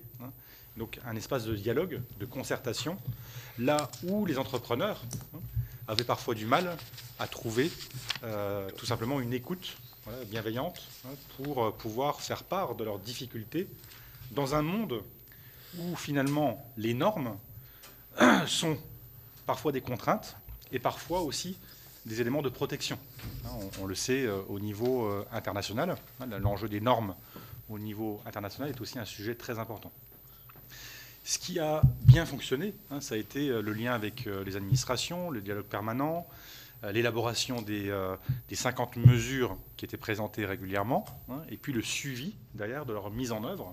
Et donc beaucoup d'actions ont été mises en œuvre, peut-être même parfois trop. C'est-à-dire qu'il y avait un mélange entre des actions, on va dire, avec un petit impact et d'autres avec un impact très important. Quand on traite de la déclaration sociale nominative, par exemple, et que l'on traite dans le même temps de la suppression d'une micro-taxe pouvant percuter telle ou telle activité, on n'était pas tout à fait sur les mêmes enjeux. Donc ça pouvait peut-être parfois laisser penser qu'il y avait un foisonnement de dispositions et pas de priorisation, et ce qui n'était pourtant pas le cas. Donc, puisqu'il y avait bien une priorisation sur les mesures les plus impactantes pour les entreprises, pour créer des gains pour l'économie. Je rappelle qu'à l'époque, Thierry Mandon nous avait invités, dès le début du quinquennat, à rencontrer Dan Brednitz, qui était un conseiller de Barack Obama sur les politiques industrielles, qui nous avait expliqué, justement, avant même que ce chantier de simplification soit lancé, tout l'impact du travail qui avait été fait aux États-Unis pour réindustrialiser le pays, et sur la question, en particulier, de la simplification des normes, mais aussi du traitement de la simplification dans les territoires, puisqu'une entreprise, par nature, a une empreinte sociale, économique et écologique dans son territoire. Et c'est très important de relier aussi cette question au territoire. Là où nous avons rencontré assez rapidement des difficultés, ça a été en particulier à un moment donné dans le dialogue avec le secrétariat général du gouvernement, puisque nous avions initié l'idée qu'il fallait, sur chaque projet de décret en particulier, et de texte réglementaire, inviter des entrepreneurs pour qu'ils puissent tout simplement nous faire part des points de vigilance avant même la publication de ces textes. Donc on avait réussi à mettre en place un groupe de travail avec le secrétaire général du gouvernement pour justement étudier les potentiels impacts de telle ou telle mesure réglementaire. Bon, ça n'a pas tenu longtemps, puisque ça n'a pas été ensuite pérennisé avec le changement en 2017, et c'est bien dommage, car je pense vraiment qu'il n'y a pas dans ce domaine d'impact puissant sans inscrire cette politique sur le long terme. On voit bien qu'il faut bien distinguer le quoi et les objectifs, la cible que l'on veut atteindre pour notre économie française à travers le renforcement de sa compétitivité en particulier. Et dans le même temps, se dire que le comment on met en œuvre ces dispositions, eh bien, cela prend du temps. Il faut du temps nécessaire pour l'élaboration, temps nécessaire pour la délibération. Puisque forcément, bien évidemment, il faut que le Parlement soit associé, et pas que, à l'ensemble de ces mesures. Et ce temps de la délibération est nécessaire pour que l'impact soit durable et qu'il puisse être aussi évalué par le Parlement à travers les différentes commissions de contrôle en particulier. Donc, je pense, ça a été, je crois, une réussite à la fois dans son lancement et dans l'impact qui a été généré. On peut regretter, d'ailleurs, en ce domaine comme dans bien d'autres, qu'il n'y ait pas eu une véritable étude d'impact sur les effets directs et sur les effets indirects des mesures de simplification. On sait que c'est souvent là que le bât blesse en matière d'évaluation des politiques publiques dans notre pays, parce qu'il y a eu clairement des impacts directs pour l'économie française, mais aussi parfois plus indirects, parce qu'ils ont pris du temps, et cela a été, on a pu le constater. Je vais vous donner un exemple, et je ne vais pas être trop long, je m'arrêterai là, pour incarner ce que j'ai dit. Quand nous avions, dans le Conseil de simplification, pris par exemple soumis la décision plutôt, de mettre en œuvre, puisque le président de la République était directement aussi en suivi par son directeur de cabinet du chantier de simplification, de créer un guichet unique pour les entreprises, c'est-à-dire un lieu, un espace d'information, parce que moi je vous rappelle, j'avais été aussi médiateur dans le conflit entre les auto-entrepreneurs et les artisans en 2013, et donc on avait déjà identifié ce sujet à cette époque, qu'il fallait un espace vraiment d'échange et d'information unique pour les entrepreneurs. Nous avions pris cette décision. Elle n'a pas été mise en œuvre pour différentes raisons. En 2017, globalement, tout s'arrête, même s'il y a une délégation interministérielle. Il y a quand même beaucoup de choses qui se sont arrêtées dans l'élan qui avait été projeté. Et donc, on a fait appel à moi l'année dernière pour une mission pour le gouvernement. Pour faire quoi? Pour mettre en place ce guichet unique à travers un rapport que j'ai remis à la Direction générale des entreprises. Et d'ailleurs, le site entreprendre.service-public.fr a été lancé suite à ce rapport. Il a fallu 9 mois pour créer l'ensemble du site, et en s'appuyant sur les travaux de la DILA, de la DINUM, de la DGE, de la DGFIP et puis de l'ACOS, puisqu'il a fallu rassembler tous ces acteurs et finalement faire une forme de médiation entre tous ces acteurs publics pour arriver à faire converger, et ça a été une réussite. Mais vous voyez bien qu'entre le moment où on a pris la décision, c'est en 2015, et le moment où on a mis en œuvre un site, c'est-à-dire il a fallu finalement 7 ans, 7 années. Pourquoi ?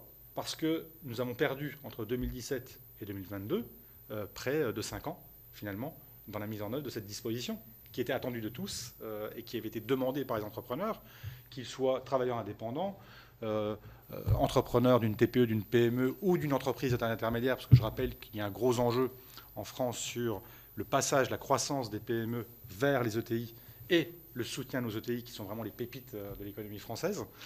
Et voilà, donc on a réussi, donc c'est bien, mais on a perdu du temps. Et donc moi, voilà, l'enseignement, on va dire, que j'aurai, et puis je continue par ailleurs à être engagé sur des expérimentations, en particulier sur territoire zéro chômeur longue durée, c'est qu'on a besoin d'avoir un changement culturel aussi sur ces questions-là dans notre pays, et d'inscrire la question du comment dans la durée. Comment on met en œuvre, comment on mobilise l'ensemble des forces, et comment on l'inscrit sur du long terme pour qu'il y ait un réel impact des actions mises en œuvre. Donc ce serait plutôt, voilà, à travers ce propos introductif, un appel à la remobilisation pour le futur dans ce domaine qui est indispensable si l'on veut justement être compétitif dans une économie mondiale où voilà, il y a beaucoup de concurrence sur ces questions de normes et ces questions de simplification pour les entreprises et d'accélération de l'innovation en particulier. Voilà. Merci pour votre attention. Merci, Monsieur le Ministre, vous voulez... Merci, Monsieur le Président, Mesdames, Messieurs les sénateurs, sénatrices. Peut-être en complément de ce que vient d'expliquer Laurent Grand-Guillaume. D'abord, la genèse de cette politique publique, de la simplification. Pour la période 2013-2017, dans laquelle j'étais impliqué avec Laurent et avec plein de gens. Le président de la République s'est intéressé à ce sujet au moment du choc de compétitivité de 2012. Via son ministre de l'économie et des finances, j'étais à l'époque parlementaire, m'a demandé de faire un rapport sur la simplification, voilà ce qu'il fallait faire, comment il fallait s'y prendre. Et ce rapport, très vite, d'abord j'ai commencé à le faire en ayant, ce qui est tout à fait classique, une vision rétrospective. Qu'est-ce que la France avait fait dans ce domaine depuis quelques années? Ça n'a pas commencé en 2013, ça a commencé avant. Il y avait eu d'ailleurs des choses tout à fait bien. Lambert, notamment, vous connaissez, avait fait des choses très bien. Enfin, bon, bref. Mais on se rendait bien compte que, dans ce très bref regard rétrospectif, on se rendait bien compte qu'il y avait quelque chose qui clochait. Et en gros, que ça était de l'ordre du stop and go. Ça s'arrête, ça redémarre. Les acquis d'une période sont laissés tomber. Bon, bref. Donc ensuite, j'ai eu la curiosité de m'intéresser à la façon dont s'y prenaient les autres pays européens. Et j'ai fait le tour d'Europe pendant je ne sais pas combien de temps, des mois et des mois, pour vérifier, enfin voir la façon dont les Allemands s'y prenaient, les Anglais s'y prenaient, les Belges s'y prenaient, les Danois s'y prenaient, les Suédois s'y prenaient, les Italiens s'y prenaient. Enfin, j'ai vraiment fait un travail assez poussé d'analyse. Et de tout ça sont sorties plusieurs convictions qu'on a essayé de mettre en œuvre ensuite, donc à partir de 2013-2014, la création du Conseil de simplification. Premièrement, il faut un outil. Cette politique publique a besoin d'un outil, j'allais dire, entre guillemets, indépendant, pas indépendant du gouvernement, rattaché à quelqu'un au gouvernement. Et tous les mots que j'utilise là sont des mots importants parce que la définition du quelqu'un est très importante. Est-ce que c'est le Premier ministre, comme en Angleterre? Est-ce que c'est le ministre de l'économie et des finances peu importe les dénominations, comme en Allemagne, comme au Danemark? Mais il faut un outil. Deuxièmement, il faut que cet outil serve une stratégie très claire. Vous avez, dans votre réflexion aujourd'hui, une stratégie, enfin un élément que vous avez souligné, c'est la simplification, outil de productivité des entreprises. Si j'ai bien compris votre angle. Tous les pays n'ont pas forcément cet axe-là, ou plus exactement, n'ont pas forcément que cet axe-là. Il y a des gens qui disent la simplification, outil de réduction des dépenses publiques. C'est ça l'objectif prioritaire. Il y a des gens qui disent la simplification, outil de rapprochement des usagers de la puissance publique. Donc là, c'est plus les sous, c'est comment on fait pour que ça marche mieux. Donc, il faut une stratégie. Deuxième conviction, un outil, une stratégie. 3, une démarche collaborative. Ce que vient d'expliquer parfaitement Laurent, je ne rentre pas là-dedans. On ne simplifie pas par décision de suprême d'administration intelligente qui savent ce qui est bon pour le pays. On simplifie à partir de l'expérience usagée. Comme on dit maintenant, ce mot est à la mode, mais c'était exactement ça. Qui sont les victimes de la complexité? Quel agenda ces victimes définissent pour, entre guillemets, alléger leur fardeau, qu'il soit financier, qu'il soit mental, le mal-être que crée... Donc il faut que ce soit collaboratif. Quatrièmement, il faut que les missions de cet outil soient très précises. Et là, vous avez des modèles très différents. Vous avez un modèle, vous pouvez demander à l'outil, ce que nous avons fait, nous, c'est le choix que nous avions fait, d'élaborer des propositions à partir de l'agenda des acteurs. Donc nous, Conseil de simplification pour les entreprises, avait des groupes de travail qui étaient calés sur les moments de vie des entreprises, recruter, produire, exporter. Donc il y avait des groupes de travail paritaires, avec des entreprises, l'administration, et on leur disait, vous souffrez de quoi? Qu'est-ce qu'il faut prioritairement pour vous faire simplifier? C'était de l'ordre de l'élaboration de la proposition. Il y a des outils en Europe qui ont un autre objectif, qui est de formuler des avis éclairés, toujours, ils sont collaboratifs, sur des textes législatifs, en amont des textes législatifs, ou sur des arrêtés, des décisions administratives qui s'apprêtent à être prises. Je pense au NKR, le Normenkontrollrat allemand.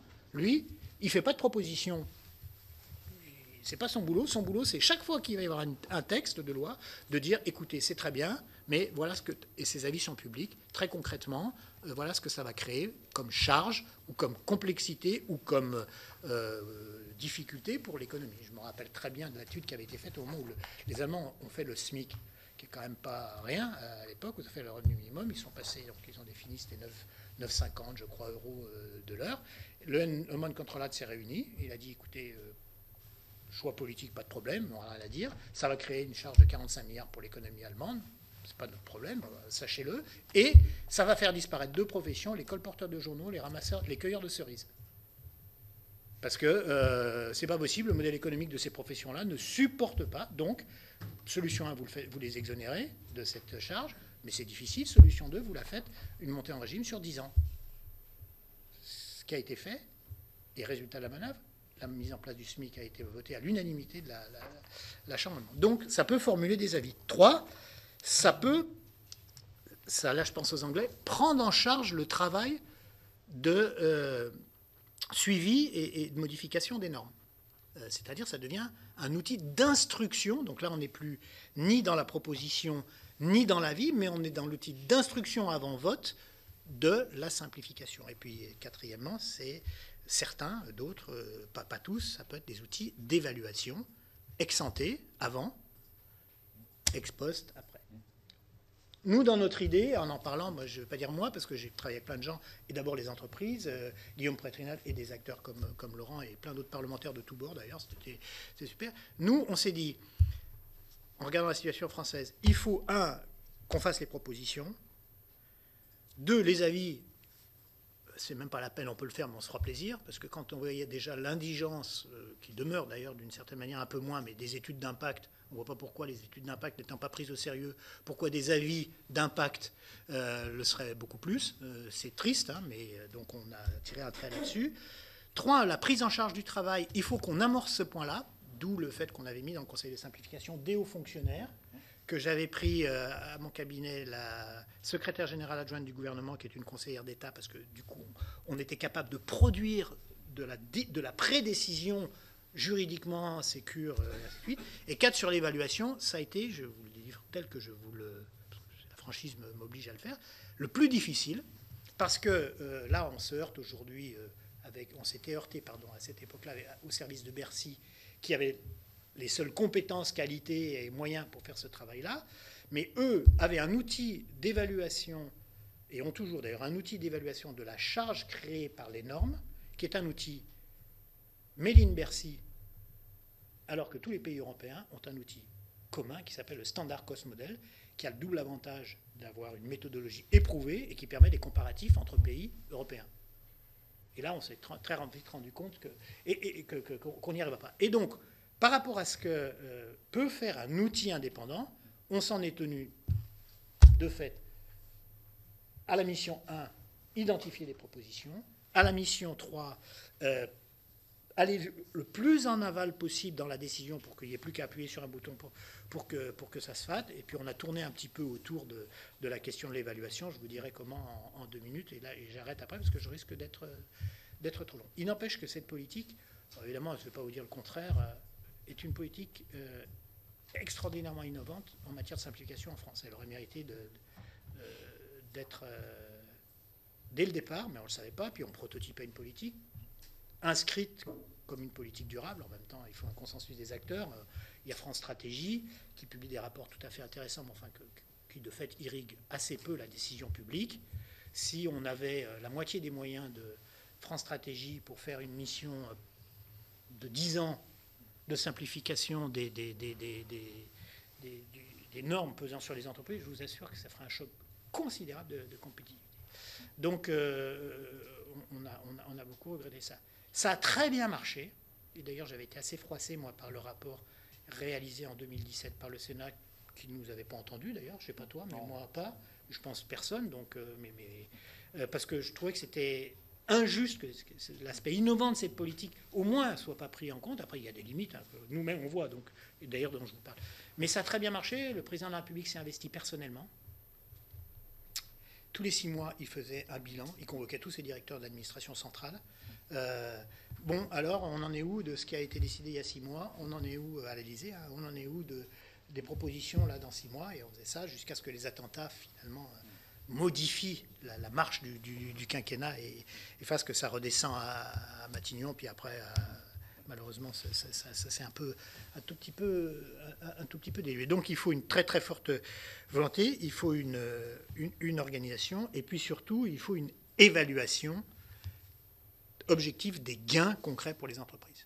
Donc nous, on a essayé de faire ça en utilisant le seul outil dont on disposait, puisqu'on n'avait aucun moyen, on n'avait pas de budget. Le Conseil, il n'a jamais eu un centime. Hein. Pas un permanent. C'était du bénévolat. On avait réussi à faire financer une toute petite étude par attention, que j'ai, hein, que vous avez, j'imagine, sinon je vous la ferai passer, c'est pas vrai, qui a montré que le gain des mesures prises, effectivement prises, pouvait être chiffré à minimum 4,5 milliards de charges en moins pour les entreprises, mais ils n'ont évalué, parce qu'on n'avait pas les sous, que le tiers, je crois, hein, des mesures qui ont été prises. Donc bon, ça tourne entre 7 et 8 milliards, avec des gains considérables, notamment la déclaration sociale numérique, qui quand même représente beaucoup de ces gains. Et donc, mais il a évidemment manqué de cette armature-là. Je conclue en disant que je ne sais pas s'il faut faire exactement comme on avait fait, mais en tout cas, cette politique est plus indispensable que jamais. Je crois même que, mais là c'est de la politique, baisser durablement la fiscalité pesant sur les entreprises se heurtera de plus en plus à des résistances de l'opinion publique. C'est déjà le cas, qui voit bien que finalement, d'abord, il y a des questions fiscales qui se posent au regard de bénéfices de certaines entreprises, mais au-delà de ça, ça c'est de l'idéologie, au-delà de ça, que des recettes en moins dans les entreprises, c'est du déficit public, parce qu'on n'arrive pas à réduire les dépenses publiques à la vitesse à laquelle on baisse la fiscalité sur les entreprises, et que d'une certaine manière, la simplification sur lesquelles les gains sont considérables, mais considérables encore à venir, est un vrai outil, sinon l'outil privilégié de compétitivité des entreprises. Donc je serais persuadé qu'il faut remonter à un outil, l'installer dans la durée. Ça peut être fait par consensus politique, parce que les bases que j'ai données, le tour d'Europe, dont j'ai vaguement parlé, enfin, j'ai plein de documents là-dessus, si la Commission en a besoin, je les tiens à sa disposition, mais que c'est d'une certaine manière plus urgent que jamais. Est-ce qu'on se limite aux entreprises? Est-ce qu'on fait un volet aussi citoyen? Rapprochement des citoyens, je pense qu'il faut le faire, parce que c'est plus facile. Vous voyez, je prends un truc, par exemple, un scandale national aujourd'hui, le renouvellement des passeports et des cartes d'identité. Moi, je suis allé en Géorgie, et je suis allé dans un centre commercial où il y a un bureau. Dans un centre commercial, il y a un bureau du ministère de l'Intérieur. Vous arrivez le matin, vous donnez votre passeport en Géorgie, avec tous les problèmes géopolitiques qu'il y a. Vous faites vos courses, vous passez le soir, vous avez votre passeport. Bon, il ne faut quand même pas rigoler, on est dans la farce. Donc, je pense que, y compris si on veut vraiment mettre le paquet sur les entreprises, il faut trouver quelques chantiers de progrès sur les citoyens. Mais voilà, je m'en tiens là pour l'instant. Merci et bravo pour ce travail. Et on mesure bien l'ampleur de l'énergie et de l'occasion. Je vais passer la parole peut-être cette fois, Jean-Pierre. Merci, Monsieur le Président. Monsieur le ministre, monsieur, vous nous avez donc fait une présentation de la manière dont vous voyez les choses par rapport à la simplification. Vous parliez d'outils, de stratégie. Vous avez été secrétaire d'État jusqu'en 2017, je crois. Bon, il y a eu un rapport important qui est là du Conseil d'État sur la simplification des normes. Il y avait notamment d'associer, vous l'avez évoqué, d'associer les citoyens, les entreprises, ceux qui étaient concernés par les nouvelles normes. Est-ce que vous pensez que depuis votre départ, les choses sont allées dans ce sens, ont progressé et ont permis de dirais pas de simplifier, en tout cas de faire mieux comprendre les choses à ceux qui se heurtent à l'utilisation des normes au quotidien. Ensuite, le deuxième point que je voulais évoquer, c'est qu'on a beaucoup de normes. Tous les jours, il sort quasiment, de nouvelles normes, puisqu'il y en a, le président parlait tout à l'heure de 700 normes par an. Est-ce que vous avez le sentiment qu'on a fait un vrai travail pour essayer de dépoussiérer les anciennes normes, parce que à ce rythme-là, on asphyxie complètement les gens, les entreprises sous les normes, et est-ce qu'il y a un réel travail de diminution des normes? Est-ce qu'on fait suffisamment le ménage pour que les gens arrivent à s'y retrouver? L'autre point, c'est les transpositions et les surtranspositions. Bon, on transpose, et ça c'est normal, les directives européennes, mais est-ce que vous ne croyez pas qu'aussi il y a des surtranspositions que l'on a fait qui sont regrettables? Alors moi je suis du pays de la noisette, on a des cerises aussi, bon, on n'a plus de néonicotinoïdes partout en Europe, il y en a, mais comme on a surtransposé certaines choses, eh bien aujourd'hui on achète les noisettes à l'étranger, elles sont traitées aux néonicotinoïdes, c'est pareil pour les cerises, et je sais que c'est aussi à peu près pareil pour les olives. Ce sont des exemples d'application de surtransposition. Bon, voilà, dans un premier temps, les questions que je souhaitais vous poser. En tout cas, je vous remercie de l'exposé que vous venez de nous faire tous les deux. Merci Jean-Pierre. Qui veut répondre au rapporteur? Monsieur le Président, je vais commencer, puis on va se compléter avec Thierry Mandon. Juste sur la question des normes, finalement, on a commencé à vider la baignoire, mais elle a continué à se remplir très rapidement. Donc, c'est-à-dire que, en réalité, le flux de normes est incessant, et le chantier de simplification, lui, c'est quelque part arrêté, en tout cas dans son ambition macro et de volonté d'y aller très fort. Et donc ça, c'est bien dommage, puisqu'il existe encore de nombreux freins, malgré le fait qu'il y a aujourd'hui 2,3 millions de travailleurs indépendants et plus de 3 millions d'entrepreneurs en France, donc ce qui est quand même une population très importante, même si on regarde les ratios par rapport à la population active en France, c'est un peu moindre que dans les autres pays européens, puisqu'on est à environ 12% de la population active pour ce qui est des entrepreneurs. Mais c'est vrai que c'est une vraie problématique, que ce flux de normes incessant qui s'ajoute. Regardez, par exemple, maintenant avec la question qui est très importante de l'écologie et donc de la transition énergétique. Mais on voit aussi toutes les nouvelles lois qui ont été adoptées et qui, dans leur mise en œuvre, parfois, les citoyens sont confrontés à une complexité. On le voit par exemple sur les applications liées à MaPrimeRénov', où c'est le parcours du combattant pour réussir à savoir si vraiment on y a droit, et finalement, et même pour l'avoir. Donc il y a quand même beaucoup de sujets de ce type qui sont... Voilà. Donc cela mérite effectivement une vraie ambition, à la fois pour les citoyens et pour les entrepreneurs, donc de continuer d'amplifier la dynamique. Et puis moi, dans ce que je vois, je trouve que associer les citoyens, c'est très important. Il y a Service Public Plus, par exemple, qui a été lancé, qui est une initiative intéressante, puisque finalement, je peux signaler une difficulté avec une administration, une problématique. Mais après, ce n'est pas suffisamment connu, et ce n'est pas sur tous les sites de l'administration de manière très visible. Vous voyez, il y a pléthore, d'ailleurs, de sites, on a du mal toujours à s'y retrouver. Et je pense qu'une des difficultés que nous n'avons pas traitées, et qui reste quand même très prégnante en France, c'est qu'il y a donc les normes globales sur les réglementations qui protègent un certain nombre d'activités, mais il y a les réglementations métiers. Je rappelle par exemple qu'on avait supprimé l'obligation faite à un boulanger de faire une déclaration administrative en préfecture pour déclarer ses congés. Ça existait. Vous voyez, donc, voilà. Mais quand on regarde et quand on va dans le détail des choses et que l'on regarde les réglementations métiers, c'est très complexe.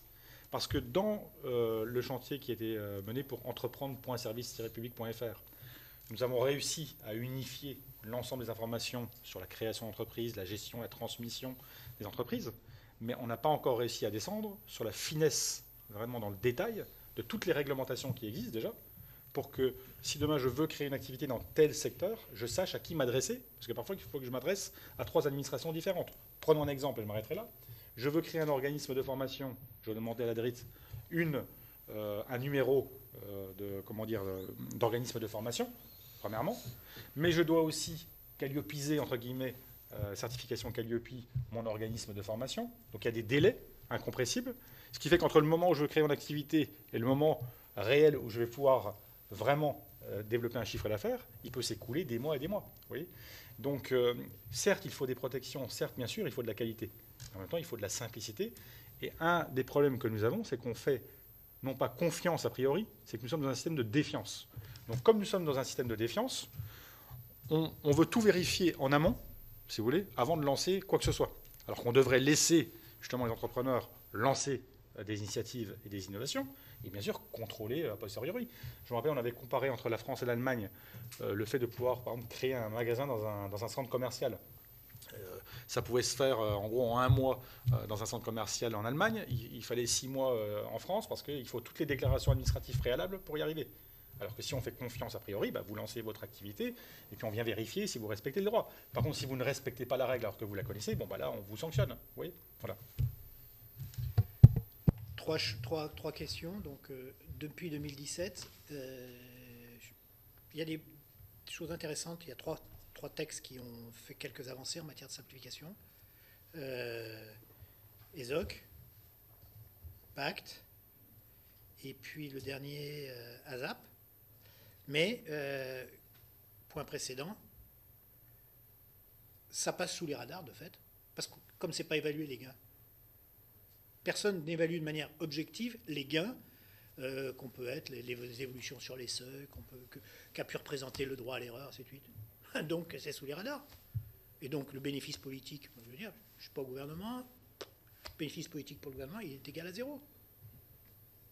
Alors qu'il a eu les coûts politiques sur les seuils, ça a tangué, on est d'accord, on n'est pas d'accord, c'est normal, c'est le débat démocratique. Donc, tout ce que je vous dis là, c'est pour plaidoyer sur l'outil indépendant. Vous avez bien compris. 2, sur les stocks, les flux. Il faut commencer par les stocks, on s'est trompé. Mais ça, c'est normal dans une politique publique, dans l'élaboration d'une politique. Il faut prototyper une politique publique, il faut l'essayer. Puis c'est avec le temps qu'on se rend compte. Il faut commencer par les stocks. Si on change la façon de fabriquer la loi, un petit peu, ce sera beaucoup plus facile de régler toutes les aberrations qu'il y a dans les stocks de... Il faut commencer par les flux, pardon. Par les flux, excusez-moi, par les nouveaux textes. Ce sera beaucoup plus facile d'y aller à la hache sur les anciens textes. Pour y arriver, l'idéal serait que les études d'impact soient des vraies études d'impact. Bon courage.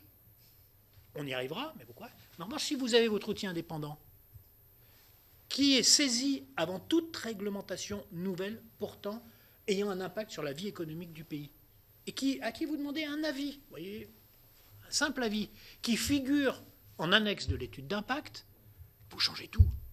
C'est ce qu'on appelle la stratégie virale de réforme de l'action publique. Vous mettez un tout petit grain, votre conseil y fait, nous, on a regardé la question des panneaux photovoltaïques sur les parkings de supermarchés, mais il nous semble, l'intention du législateur, elle est bonne, parce qu'il veut des recettes, hein, mais il nous semble qu'il faut être plus souple que ça. Peut-être que si un supermarché veut le faire sur son toit et pas sur son parking, il n'a qu'à le faire sur le toit et pas sur le... Ça ne change rien à l'intention du législateur. Vous respectez totalement la décision politique, mais vous passez d'une recette à un mode d'emploi. Et tout le problème de l'action publique aujourd'hui, c'est qu'il est trop du côté de la recette, miracle, et pas assez du mode d'emploi. Je prends un autre exemple tout bête. Tout ça, c'est l'actualité d'aujourd'hui et bien sûr de demain. Les ZFE. Les ZFE, ça ne se fera pas. Pourquoi ? Parce qu'on va prendre un exemple tout bête, les marchés forains. Voilà. Les gens, ils doivent changer leur camion, c'est 40 000 € un camion. Pour mettre un camion électrique, ils doivent mettre des bornes de recharge, c'est 15 000 € la borne, à 35 000 si c'est rapide, donc il en faut 15 ou 20 par marché, personne ne peut payer ça, tout ça, donc ça ne sera pas. Mais en même temps, ça part d'une bonne intention. Donc là, c'est pareil, avec ces effets induits de la décision. Donc ça, c'est le deuxième point. Et si cette méthodologie-là Vous la faites sur les stocks, elle vous sert sur les flux, pardon, elle vous sert sur les stocks. Troisième point sur la transposition, la surtransposition, c'est exactement pareil. Alors la noisette, je ne connaissais pas, mais on peut en prendre là, des milliards. Mais moi, je vais vous en prendre une énorme qui vient dans l'année ou dans les 2 ans qui vient, énorme. Et montez vite votre outil. C'est DMA, DSA, le règlement des données européennes. Alors là, c'est fantastique. Il y a 2 régimes. Ces lois créent 2 régimes. Je ne rentre pas dans le détail parce que tout le monde n'est pas forcément... Mais créent 2 régimes. Un régime pour les très très gros, Amazon, enfin toutes les grosses plateformes, voilà, qui seront régis par des règles européennes. Et un régime pour des plus petits, Cdiscount par exemple, au hasard, qui seront régis par des règles nationales. Le ministre, qui est sûrement plein de bonnes intentions, l'autre jour a fait une déclaration en disant « ce texte est super parce qu'il encadre l'usage qui peut être fait des données, les données nécessaires pour informer le consommateur, ainsi de suite. Et peut-être qu'il faudra qu'on aille plus loin que ce qu'a décidé l'Europe. » Il n'y a aucun problème. C'est lui qui l'a dit. Moi, j'ai couru dans son bureau pour lui dire « Non, surtout, fais pas ça parce que là, tu tues Cdiscount et tu renforces Amazon. » Si vous avez votre outil, sans drame, sans rien, il va le dire. Il va le dire. Il ne s'agit pas de faire de la polémique politique. Au moment où le texte arrivera dans l'Assemblée, et donc il faut élargir l'objet du texte à des avis sur des normes françaises, mais aussi sur la transposition, il dira attention, si vous surtransposez, voilà très concrètement les conséquences que ça aura. Ce qui veut dire que donc il faut pas seulement un outil, mais il faut un outil et quelques moyens financiers. C'est pour ça que je parlais de France Stratégie tout à l'heure, parce que entre France Stratégie, le plan, il y a quand même beaucoup de gens, beaucoup d'argent qui réfléchit au très long terme, ce qui est très utile, mais enfin les universités ou les grandes écoles font ça très bien. Si on en prenait, allez, 10% de ces moyens-là pour les mettre sur la simplification, je peux vous assurer que vous changez radicalement la définition des politiques publiques en France. Merci. Oui, merci. Donc, je voudrais d'abord vous remercier de vos propos et puis d'avoir gardé, semble, à travers la façon dont vous l'exprimez, votre enthousiasme sur le sujet. Dans vos introductions et la suite, vous avez partiellement répondu à des questions que je voulais vous poser. Mais cela dit, Monsieur Mandon, vous avez dit que vous avez fait un rapport en 2013, et que le sujet n'était pas d'aujourd'hui, mais en écoutant des représentants du Conseil d'État, j'ai compris que c'était déjà très ancien, puisque Montaigne, oui c'est ça, Montaigne avait déjà soulevé le problème. Sénèque aussi. Bon. Ouais. Après, je sais plus. Je sais qu'à l'époque, on se plaignait déjà de la jeunesse. Cela dit, vous avez écrit en 2013, le Conseil d'État a fait un rapport en 2016. Le Conseil d'État proposait de définir une méthode de calcul de charges administratives et des autres coûts induits pour toute nouvelle norme. A priori, on doit le dire, on n'y est pas parvenu, alors que d'autres pays y parviennent. Donc ma question, si vous voulez, c'est d'essayer de comprendre où sont les blocages et comment on peut quelque part débloquer. Parce qu'on peut écrire des rapports, en refaire un autre, mais si une fois qu'on a écrit la partition, on n'arrive pas à la mettre en musique et à jouer la musique, on va pas avancer. Dans votre rapport, vous avez, puisque vous avez parlé du guichet unique, je vais faire un lien avec ce qui était écrit dans le rapport de Thierry Mandon, engager les parties prenantes dans un même projet partagé, une stratégie de progrès gagnant-gagnant.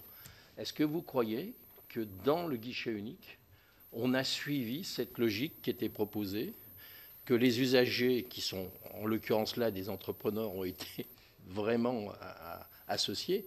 Et si c'est le cas, s'il y a mal pris, et si ce n'est pas le cas, pourquoi on ne l'a pas fait? Et il y a un autre point que le rapport disait, c'est la démarche, considérer que la démarche de simplification est au cœur du processus de modernisation de l'action publique et particulièrement de la réforme de l'État. Alors vous avez cité des exemples. Est-ce qu'aujourd'hui, c'est véritablement au cœur?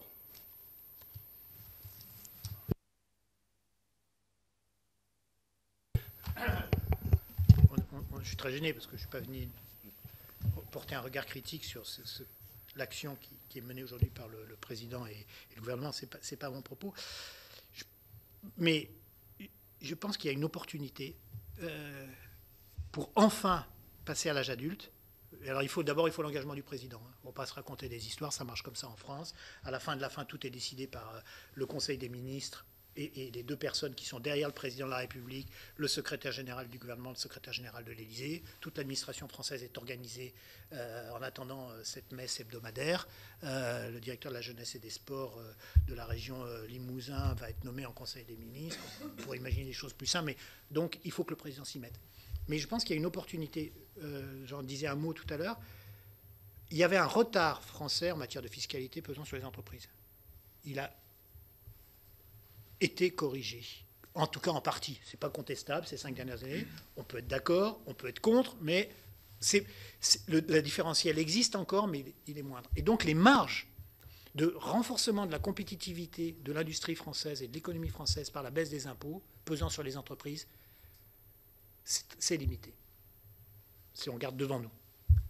Ce qui n'était pas le cas il y a 10 ans. C'est limité. Les exonérations de charges sociales, là aussi, il y a eu énormément de choses faites de 2012 à aujourd'hui. Donc les marges de renforcement de la compétitivité par la baisse des coûts fiscaux, des charges fiscales, de l'impôt, utilisez les mots que vous voulez, c'est limité. En revanche, la simplification, les coûts de la réglementation et les économies qu'on peut faire, c'est considérable. Et c'est comme ça qu'il faut prendre les choses pour créer ce changement culturel, pour qu'enfin ces sujets deviennent sérieux. Vous ouvrez le Parisien du matin. Voilà, c'est un sujet qu'on avait vu, nous, il y a 10 ans. Le Parisien du matin, le gars, il fait des mini-robots. Je ne sais plus où, dans la banlieue parisienne. Il va les faire, extraordinaire pour le cerveau, enfin bon, bref, des progrès. Il va les faire agréer sa technologie aux États-Unis, parce qu'en 3 mois, elle va être agréée et il pourra produire aux États-Unis et exporter en France, parce qu'il faut 2 ans pour que ce soit agréé en France. Et c'est la même chose, là je parle, mais c'est la même chose sur énormément de produits, par exemple de santé. Moi, je me suis intéressé beaucoup aux biotech, où les gens vont en Allemagne, produisent en Allemagne et réimportent en France. Donc tout ça, c'est des coûts considérables. Tout ça parce que la législation, il n'y a pas de raison qu'on soit 3 à 4 fois plus long en France qu'en Allemagne pour agréer des médicaments. Je veux dire que ce serait telle ou telle république, je ne sais pas où, mais ça n'a aucun sens. Je ne sais pas la noisette, les dépôts agricoles, le stockage, les lieux de stockage, 2 ans en France, 6 mois maximum en Allemagne. Ça n'a pas de sens. Donc il y a énormément de gains pour l'économie. Donc il faut utiliser cette situation nouvelle, des possibilités d'évolution fiscale, de renforcement de la compétitivité par la baisse des impôts, ou par limiter, en revanche, des gains considérables. Et je crois que là, on peut... Sur l'entreprise, je suis moins au point que mon ami Laurent Grand-Guillaume. Pas de souci sur le... Monsieur le co-rapporteur, donc sur la question du guichet unique d'entreprise, le problème qu'il y a eu, c'est qu'ils ont confondu le back-office et le front-office. C'est-à-dire, en gros, ils ont confondu le guichet unique, qui est l'entité qui permet d'enregistrer une demande et de la traiter, d'accord, et la communication, c'est-à-dire l'information faite aux entrepreneurs. Et donc, les deux étaient entremêlés. Et donc, quand on m'a appelé l'année dernière pour essayer de déminer un peu le sujet, j'ai dit, mais attendez, il faut d'abord, on va traiter la question de l'information aux entrepreneurs par une pépite française qui est servicepublic.fr, quand même, qui est le site le plus visité en France. Et il n'y a pas besoin de créer un nouveau truc, puisque ça existe déjà.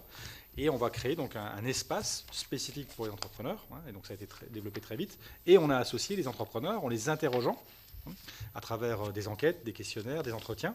Et on a fait ça en 2 mois. Tout ce travail d'enquête et d'association des entrepreneurs. Et on a réussi à l'époque à interroger plus de 600 entrepreneurs qui ont répondu en 2 mois. Donc ça a été très rapide, intense, parce que le temps était contraint.